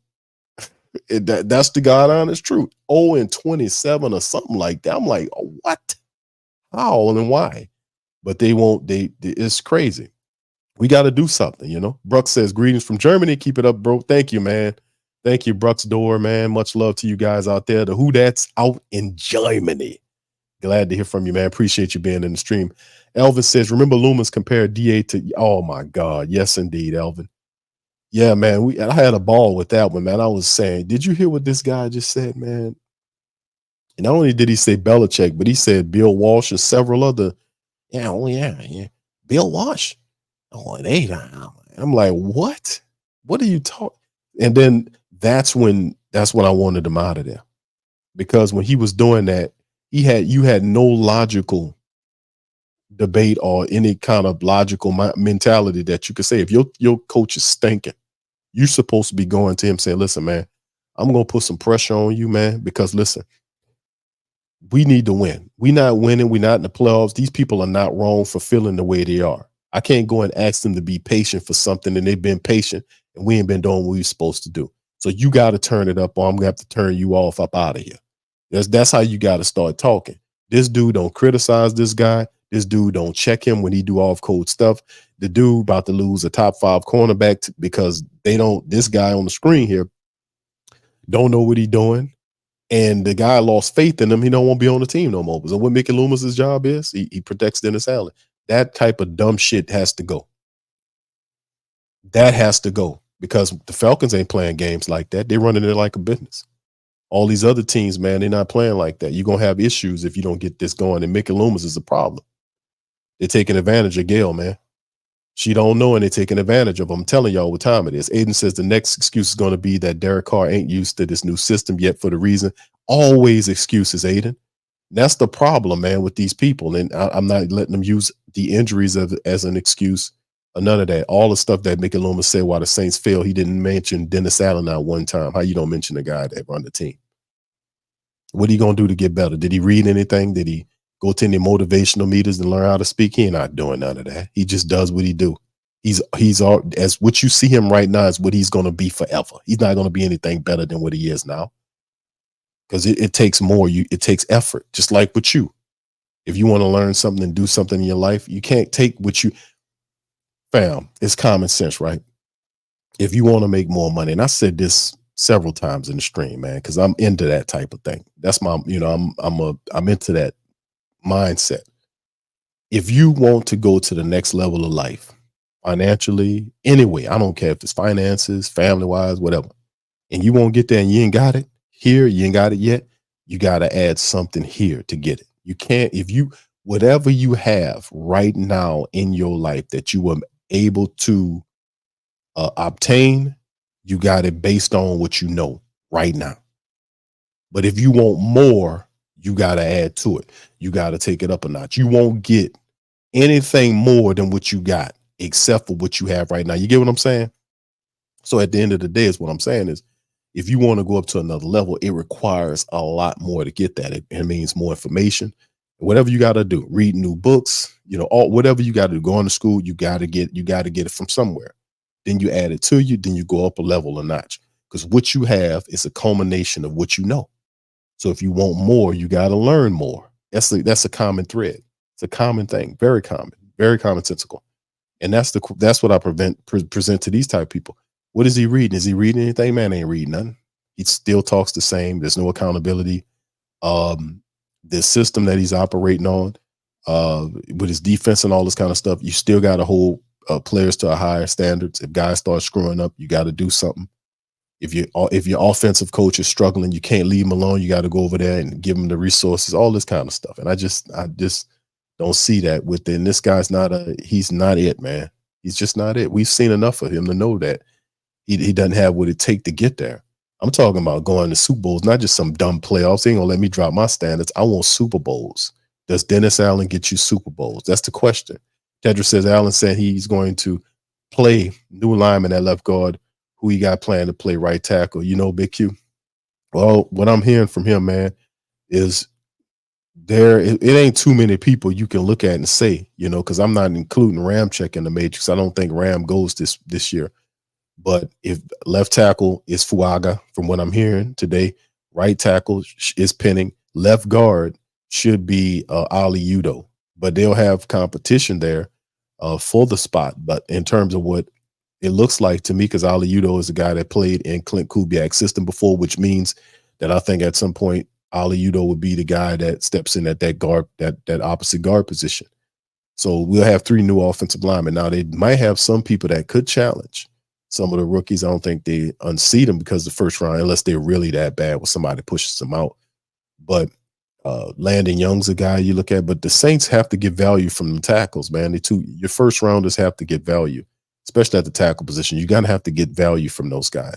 I think Penning could play, but put him on the right side and let him play. And they said that they were going to do that. So that's a huge win for us, because I've been saying that for some time now, that we need to move Penning on the right side. So, I'm happy to hear that. That was a big win today for me, to hear Fuaga left side, Penning right side. We're going to try him. Now, that don't mean that they're going to stay that way. He could end up changing it as we move forward, but hopefully it stays there, and hopefully those guys can, make their bones there. Philip says Carr will be better this year. Not great, but better. He was just getting his timing down at the end of the season. Plus, we have a new play caller. We will win the division. Thank you, Philip. Appreciate you, man, on that, sir. Aiden says, I'll believe it when I see it with Derek Carr. That's what he does, get coaches fired. Wow. Incoming constant 3 and outs, holding on to the ball too long, taking sacks and getting hurt. Man, Aiden is talking some true talk right here, brother Philip. And we talked about that because Clark doesn't have a clock. I say this all the time. You study the tape, the all-22. It's easily to decipher. He's a very easy quarterback to plan for if you're an opposing defense. He really is. Some pressure, knocking him around, gets his eyes bucking and shit. And next thing you know, he's all thrown off. That's why I was like, I'm not trying to get Clint Kubiak to take Derek Carr and say, man, we about to take Carr up the next level. Carr is what he is. We need to focus on getting the running attack going.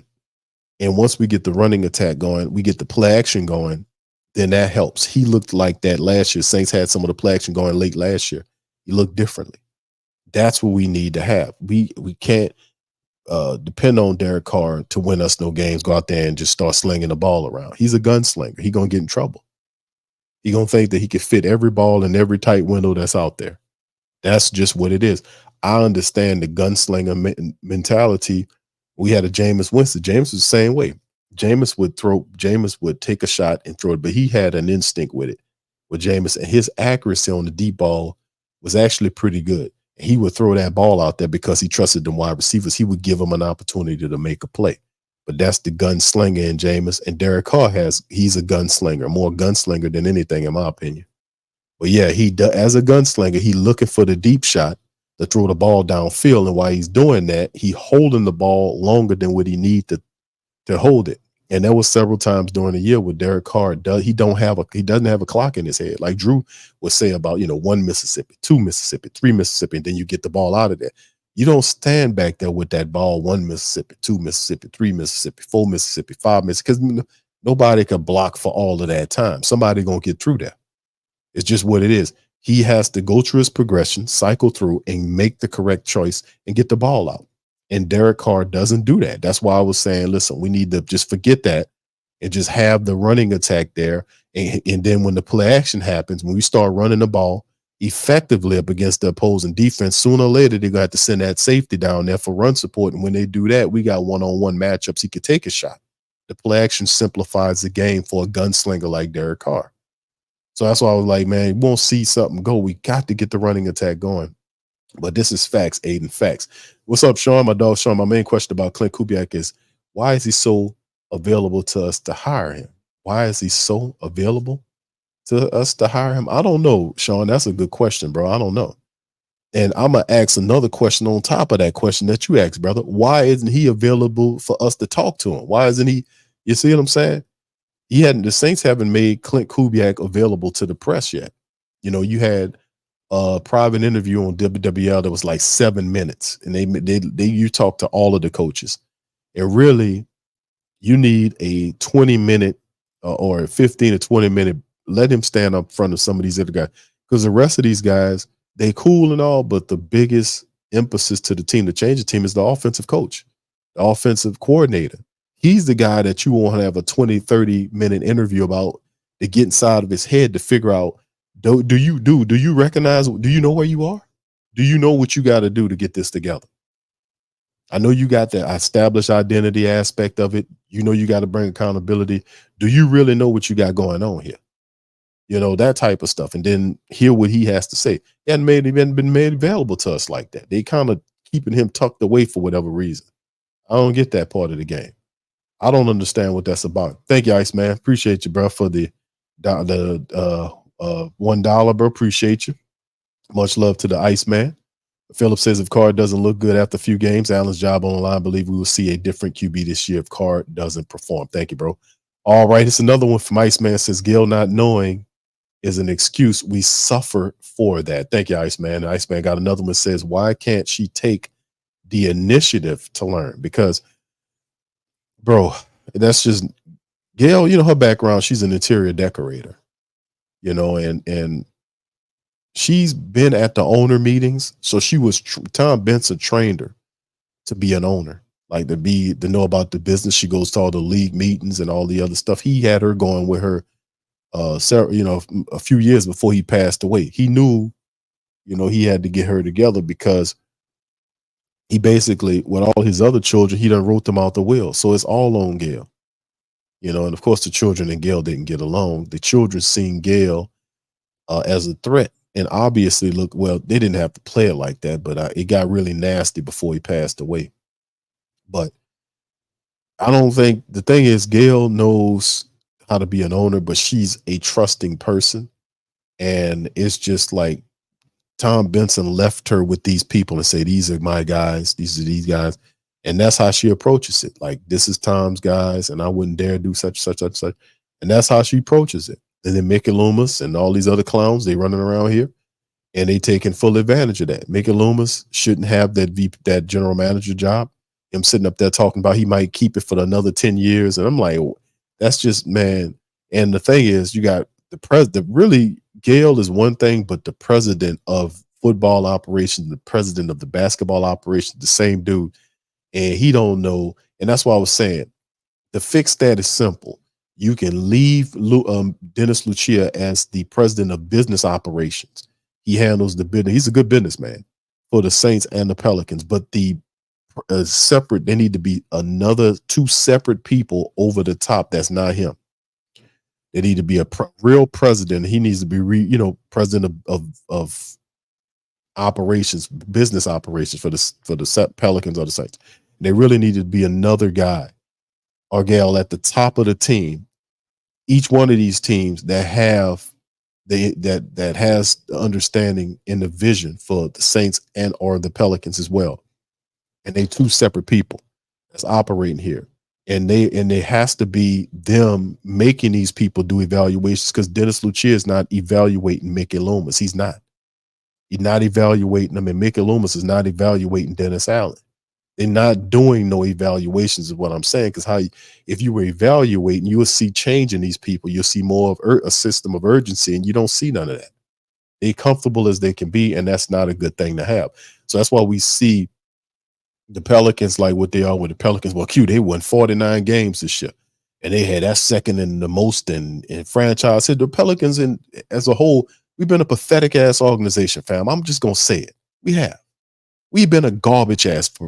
We've been a joke ass franchise for many years because we want to play. We want to pinch pennies. We don't want to hire the right people that's accountable, that knows what they're doing. We had an opportunity to hire Joe Dumars to be the vice president of basketball operations for the New Orleans Pelicans, and Tom Benson turned him down because he didn't want to pay his cost.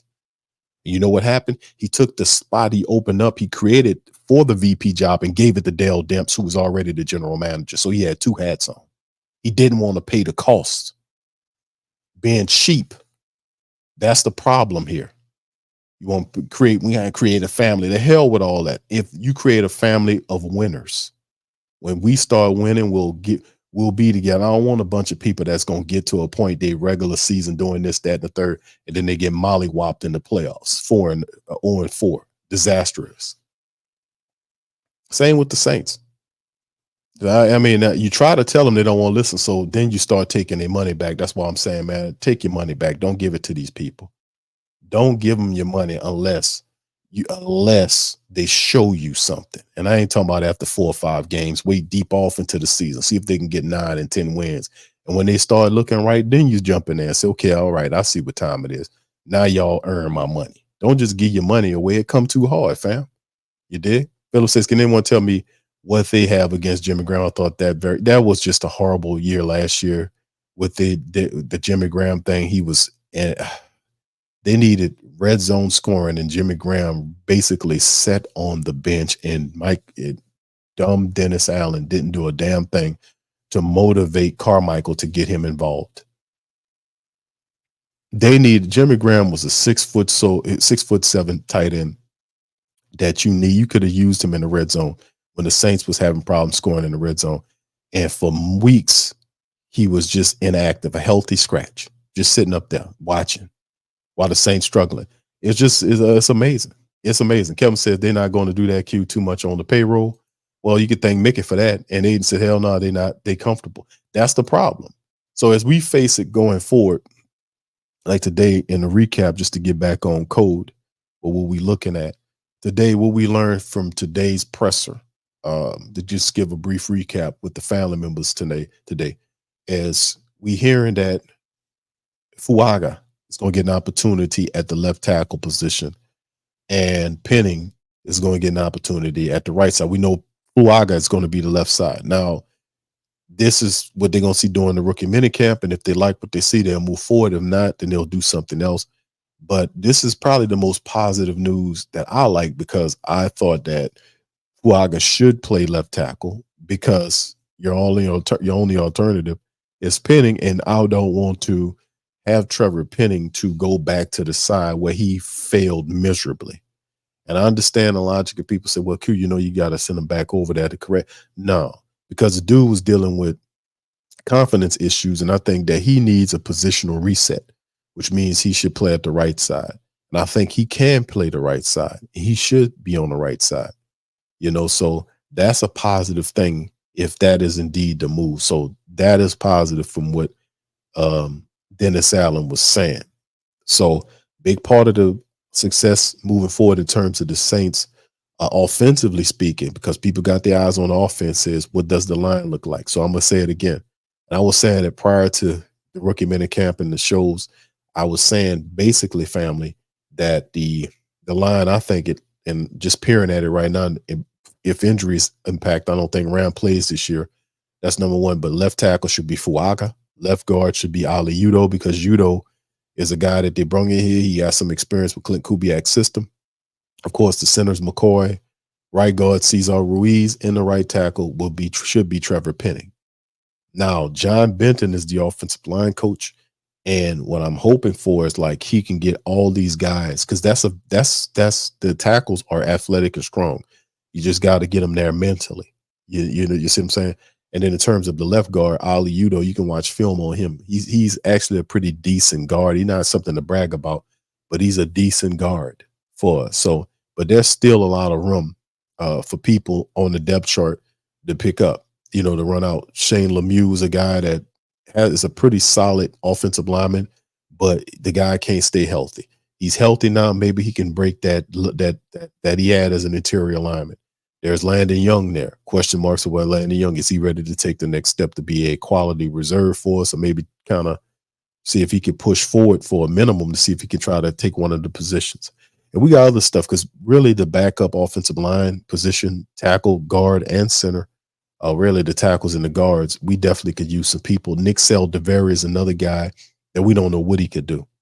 Nick Seldeveri is very interesting, because I would love to see if Nick Seldeveri could beat out Ali Udo for the left guard position.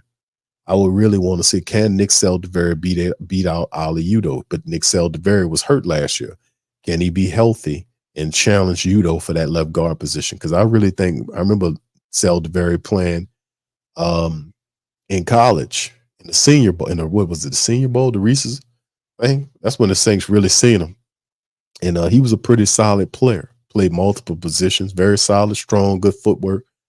But I want to see I would love to see that battle, Ali Udo versus Nick Seldeveri. So, I mean, there's a couple of players, but in terms of like veteran depth there, I look like we were looking for a guy like Trey Turner. That might not happen. But then again, it's still time before the season starts. Guys can the Saints do it all the time, where they cut guys off the team and bring in veterans, stuff like that.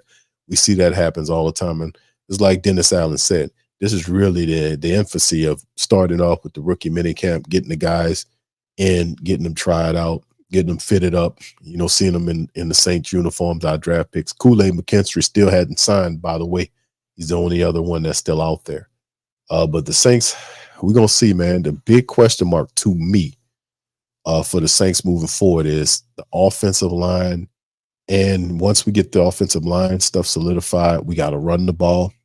And once we get the running of the ball going, get the play action going, and we might be able to see some stuff going on right there. You get what I'm saying, fam? All right. 504 Cole, what's up, bro? Says took all the taxpayers' money and gave some damn windows in the Superdome some overpriced nachos. Hey, bro, I would complain. I talk about the nachos all the time, but like I said, that's what they do. They've been doing that. That's why they do this stuff. This has been happening. It's been happening for years. I've been talking about it for a long time. It's your New Orleans Saints, except you don't get any money from them, and you really supposed to be getting money from them, especially if you live in the state. And they're using state money to build facilities that a private enterprise is banking off of it. Unelected boards that sit over top of these arenas and these buildings, and none of that money come back to you. That's amazing, isn't it? But you got to be aware. We got to be up on our game as a collective. And we can get them to get that if we got right, man. That's what I'll be trying to get people there and get out of that fan mentality.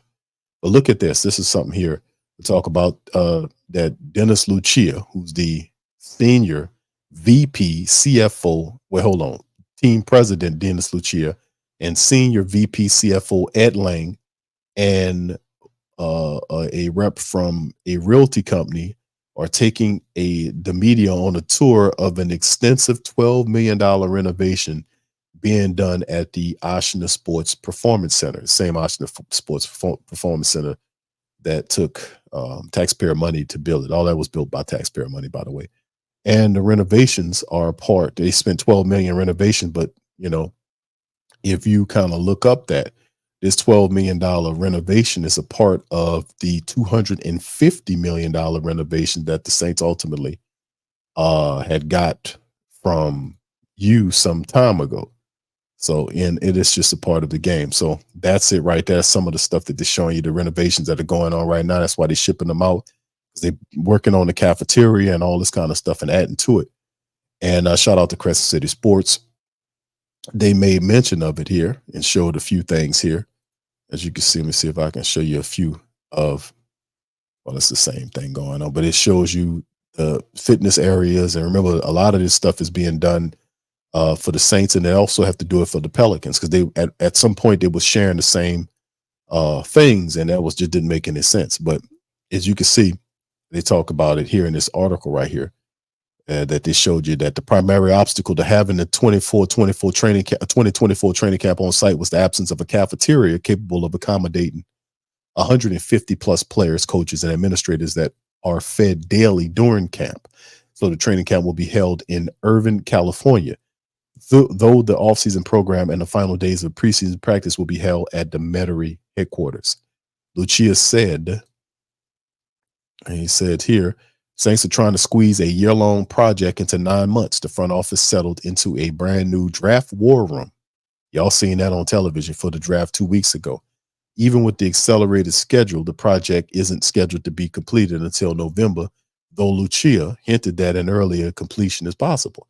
The biggest issue upon returning will be feeding the team for most of the season, though the regular season roster is barely half the size of the training camp roster. One of the Saints' primary goals is to upgrade the dining experience for players, Lucia said, and the expansion of a nutrition nook has been completed as a part of a renovation of the weight room that was concluded about a month ago. The renovations came in the wake of the NFL Players Association report card on all 32 teams based on player surveys for 2023 season. New Orleans finished in the middle of the pack overall, but what stood out most was the F that the organization received for its food cafeteria operations. Lucia said the changes to the food operation weren't a reaction to the grade, but rather an ongoing effort to, come on, bro. You wouldn't have done none of this stuff if you wouldn't have failed and gotten an F, man. Keep it real, bro. Come on. They can't even tell the truth, even when the truth in front of them, man. And of course, they talk about the rest of it. The current phase of renovations was planned back in 2019. Now, this is the game. This is what we're talking about. What's happening here was planned back in 2019, and the plans were completed in April of 2020. The onset of C-19 disrupted the scheduling, and the organization continued to search for ways to complete the project without moving training camp away. Ultimately, it was determined that completing the renovations and holding camp elsewhere was incompatible. The renovation of the dining area and weight room comes at a cost of $12 million, which is a part of the $250 million expense in overall renovations during the last 2 years, according to Lucia, who added, "We're not finished." Those $250 million. Also, these renovations are a part of the dome situation. It's over $500 million in renovations for the dome, the practice facility, and that money comes from you guys. Thank you very kindly. Thank you very kindly. So shout out to them for covering it. But this is some of the stuff that I like to talk about, man, when we talk about the Saints, not just football on the field, but also the money behind a lot of what goes on. It kind of gives us, it empowers us to a great degree to know exactly what's happening and what's going on just outside of football. Because the truth be told, if the money's not handled in the boardrooms with the lawyers and the accountants, there is no football on the field. You won't see football on the field unless the money's right. So the money dominates it all, baby. So we cover that.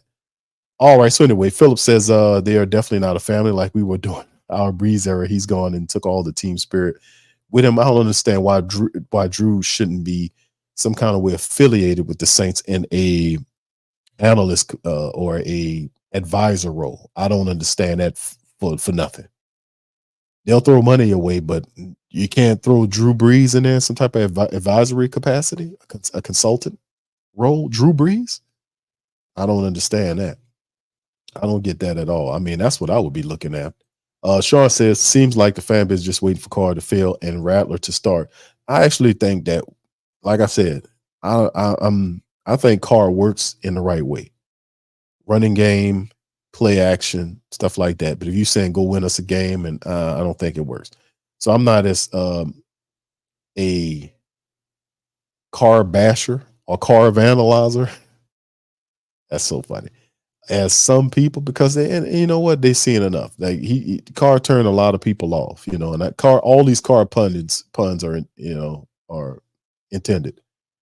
But Carr turned a lot of people off last year. What happened with the wide receivers, the fussing and the pointing and the blaming of other people to cover his mistakes and lying, the build reporters asking him, do you know, such and such. Yeah, we got the plans are in the building.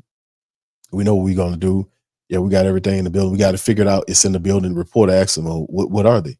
Well, I can't tell you. You can't tell us, and then they go out and lose the next game. So I mean, none of that's called for. Maybe that's what he did to get away what happened with the Raiders, because he's doing what he's been doing the last many years. At his stop, and it must have been working for him out there with the Raiders until they finally got rid of him. Got tired of hearing it. But here, we don't do that because our quarterback didn't do that. Our quarterbacks don't do that. They don't point and blame nobody. Drew Brees we ain't pointing blaming nobody. Jameis didn't do that. We not playing that here. But Hemisphere said, "What's up, Q? Had to resubscribe." Oh, I don't know why, bro. What happened? Did they unsubscribe? I've been hearing that a lot too. Something wrong with this system, man. They be unsubscribing you by mistake. I don't know. Nothing's perfect. You know what I'm saying? Philip says you can win a championship with a make do O-line. Hell, look at the Chiefs. Niners, if they have to win, Who That Nation will go and replace Allen. Myself. Thank you. What's up, Kenneth? Says, I think Fuaga training on the left side almost guarantees Penning will move inside or to the right side. Thank you, Kenneth. Appreciate you, bro. Keith says, I think Penning's going to have a good year in some capacity. He's been working hard in the offseason, and his ex-teammate, defensive tackle Lloyd, is coming in and will inspire him. Thank you for that bit of game there, Kevin.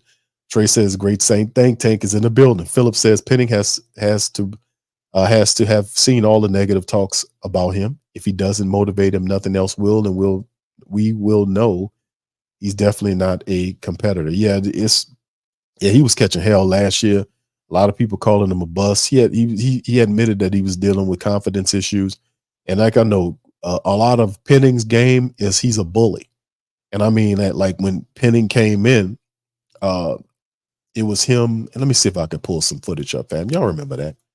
Y'all remember when Penning first came here, how he was he was going after the whistle and hold on.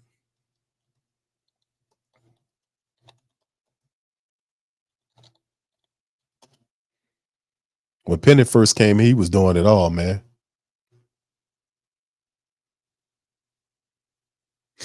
Here go one right here. Look at this. This is Trevor Penning.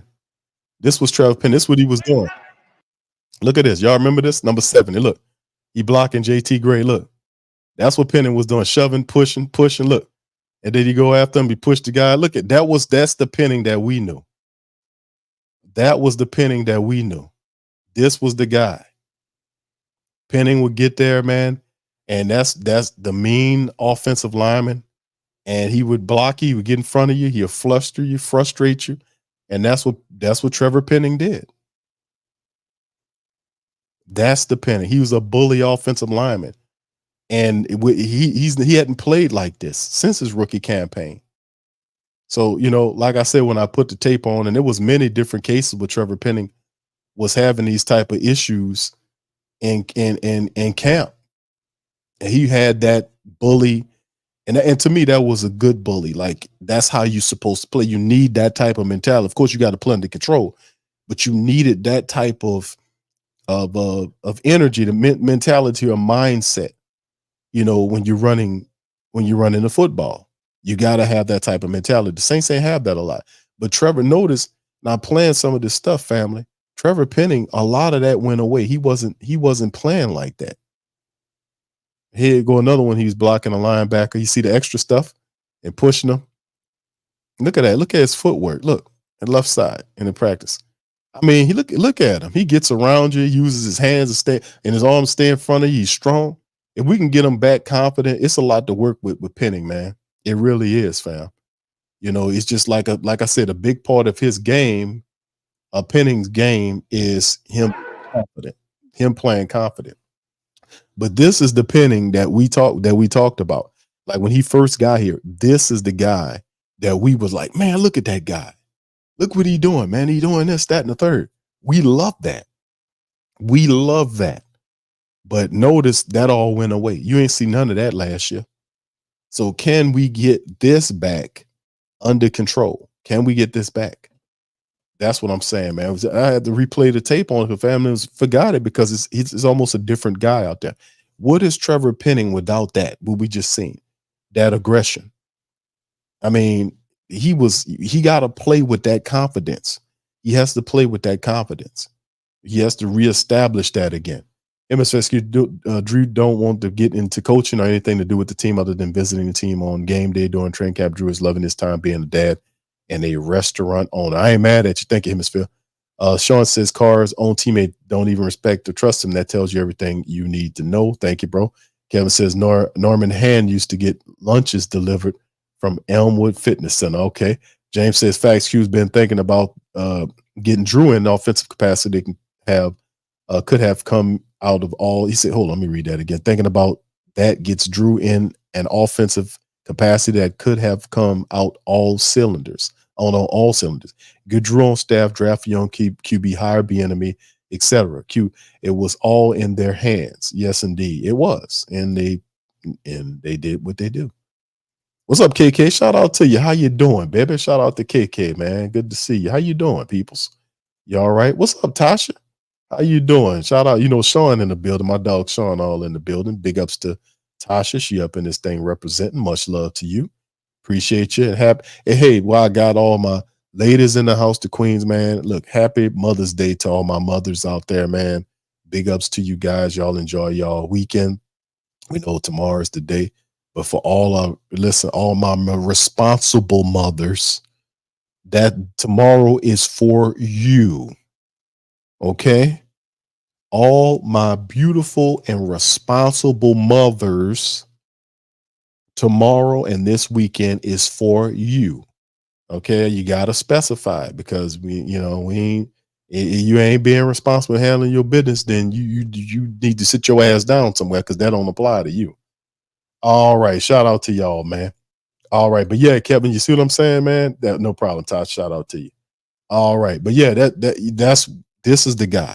And when people go back and watch his rookie tape, this is what you see. You see that going on. And I want that, a part of this in the mindset of the Saints offensive line, this dominance, this chippiness, this edginess, but under control. And like I said, he is a different offensive lineman without this. And that's the issue I have is, can you get him to get this back? Could you rekindle this? So we'll see, man. We're gonna see, and we ain't gonna have to wait that long to see as well. So anyway, fam, if y'all don't have any more questions, fam, I'm gonna get ready to get on up out of here.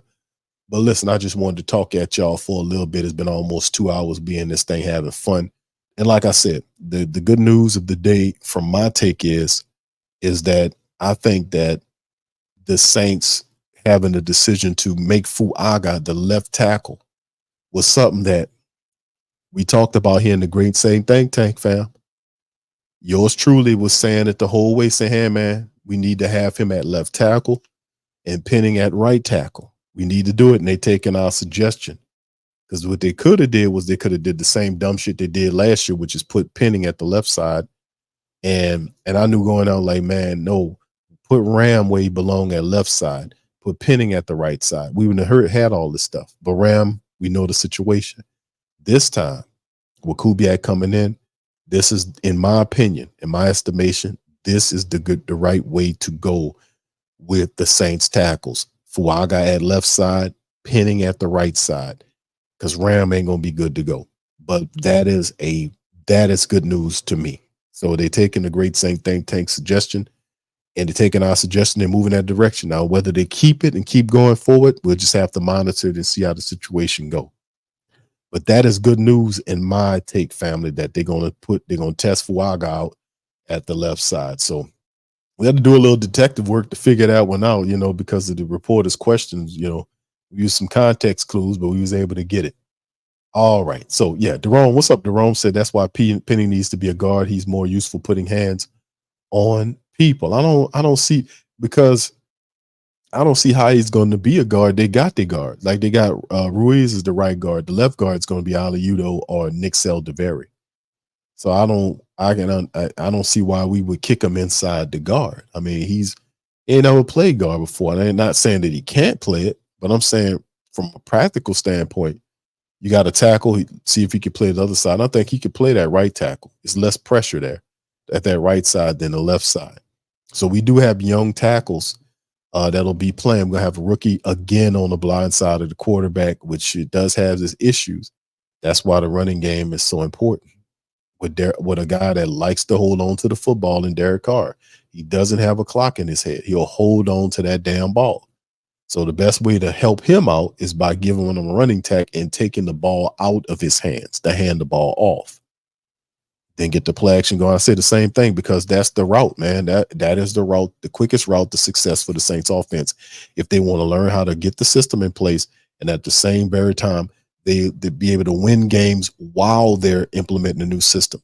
That's the biggest thing that we can do is by running the ball, taking it out of his hands, getting the play action going, and making life a lot easier. Getting into what I call play action Carr. That's what we need. Play action Carr. That's the most that I can hope for is play action Carr. And we should see some stuff. We'll get some success if we can run that football, but that's the big thing. Establishing the line, running the ball, play action Carr. That's how we go. All right. So anyway, what's up, 985J in the building? What's up, brother? How you doing, my man? All right. Yeah, big ups to everybody, man. Thank y'all, man. We appreciate y'all for being in the stream. I'm going to cut out on that. Listen, I hope y'all had some fun today. I know I did. I always enjoy talking to the family members. And, man, y'all feel free to hit the like button. If you're on Facebook, hit the like button. If you're on Twitter, please give us a retweet, baby. If you're on Twitter listening, shout out to the fam. Listen, I'll pop back up here tomorrow. I'll do a brief show tomorrow, family. We're going to see what's going on. I'll report on it. Some more camp stuff happening tomorrow. I think it's the camp is from the 10th to the 12th. So tomorrow is the last day of rookie minicamp. We'll pop up with a stream tomorrow. For my Ring Kings boxing family members, we'll have a recap of the Lomachenko and George Kambosos fight on Ring Kings Boxing. That's on Ring Kings Boxing World. That's we got several YouTube channels, Pelican Post Game Report, Sports Coma, Ring Kings Boxing, Tough Tiger Talk, all kind of stuff going on. So we in the thing. If you want, make sure you follow everything. Just go down. I think the link is in the description section below for our website, our sports site, whothatdaily.com. For all our writers, we have writers, and right now, shout out to our writers and contributors at the whothatdaily.com. And a lot of our content from those multiple media platforms are posted in one very comfortable location for you. So shout out to the fam. We also got some sponsorship we undertaking. I got some commercials I got to do, all kind of stuff I got to work on this weekend. So I'm going to try to chill and work and chill and work. You know how it is. It never stops. But anyway, with that being said, fam, I'm going to get out on that. I appreciate y'all, man. Y'all keep y'all heads up.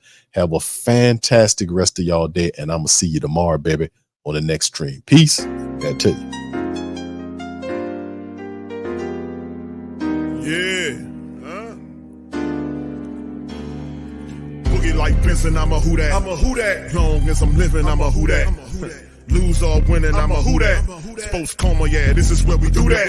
Where we do that, where we do that, where we do that, where we do that, where we do that, huh? Boogie like Benson, I'm a who that. I'm a who that. Sports Coma, this is where we do that. Where we do that. Welcome, welcome, welcome.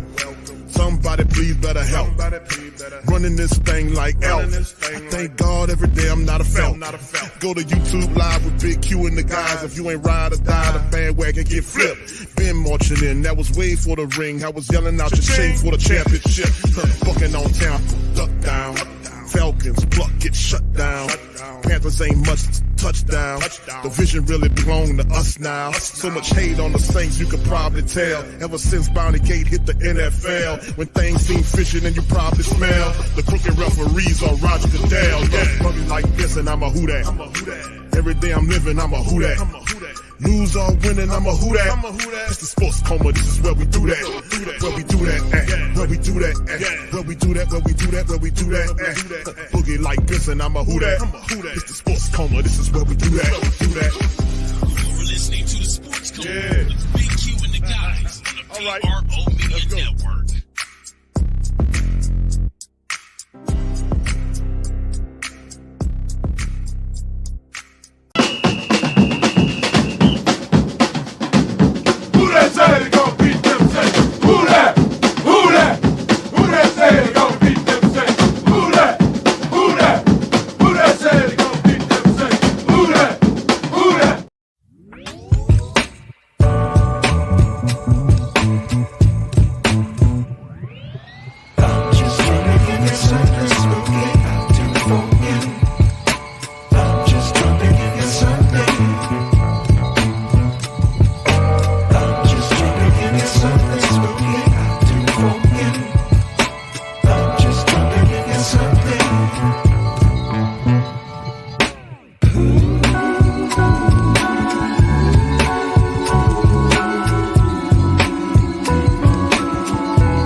TheWhoThatDaily.com. That's right, TheWhoThatDaily.com. Your one-stop shop for everything New Orleans Saints, New Orleans Pelicans, LSU Tigers, even the top flight boxing news. So if you're a Who That and you're looking for a place to stay up on your team, TheWhoThatDaily.com is your site. TheWhoThatDaily.com for the sport Who That in all of us.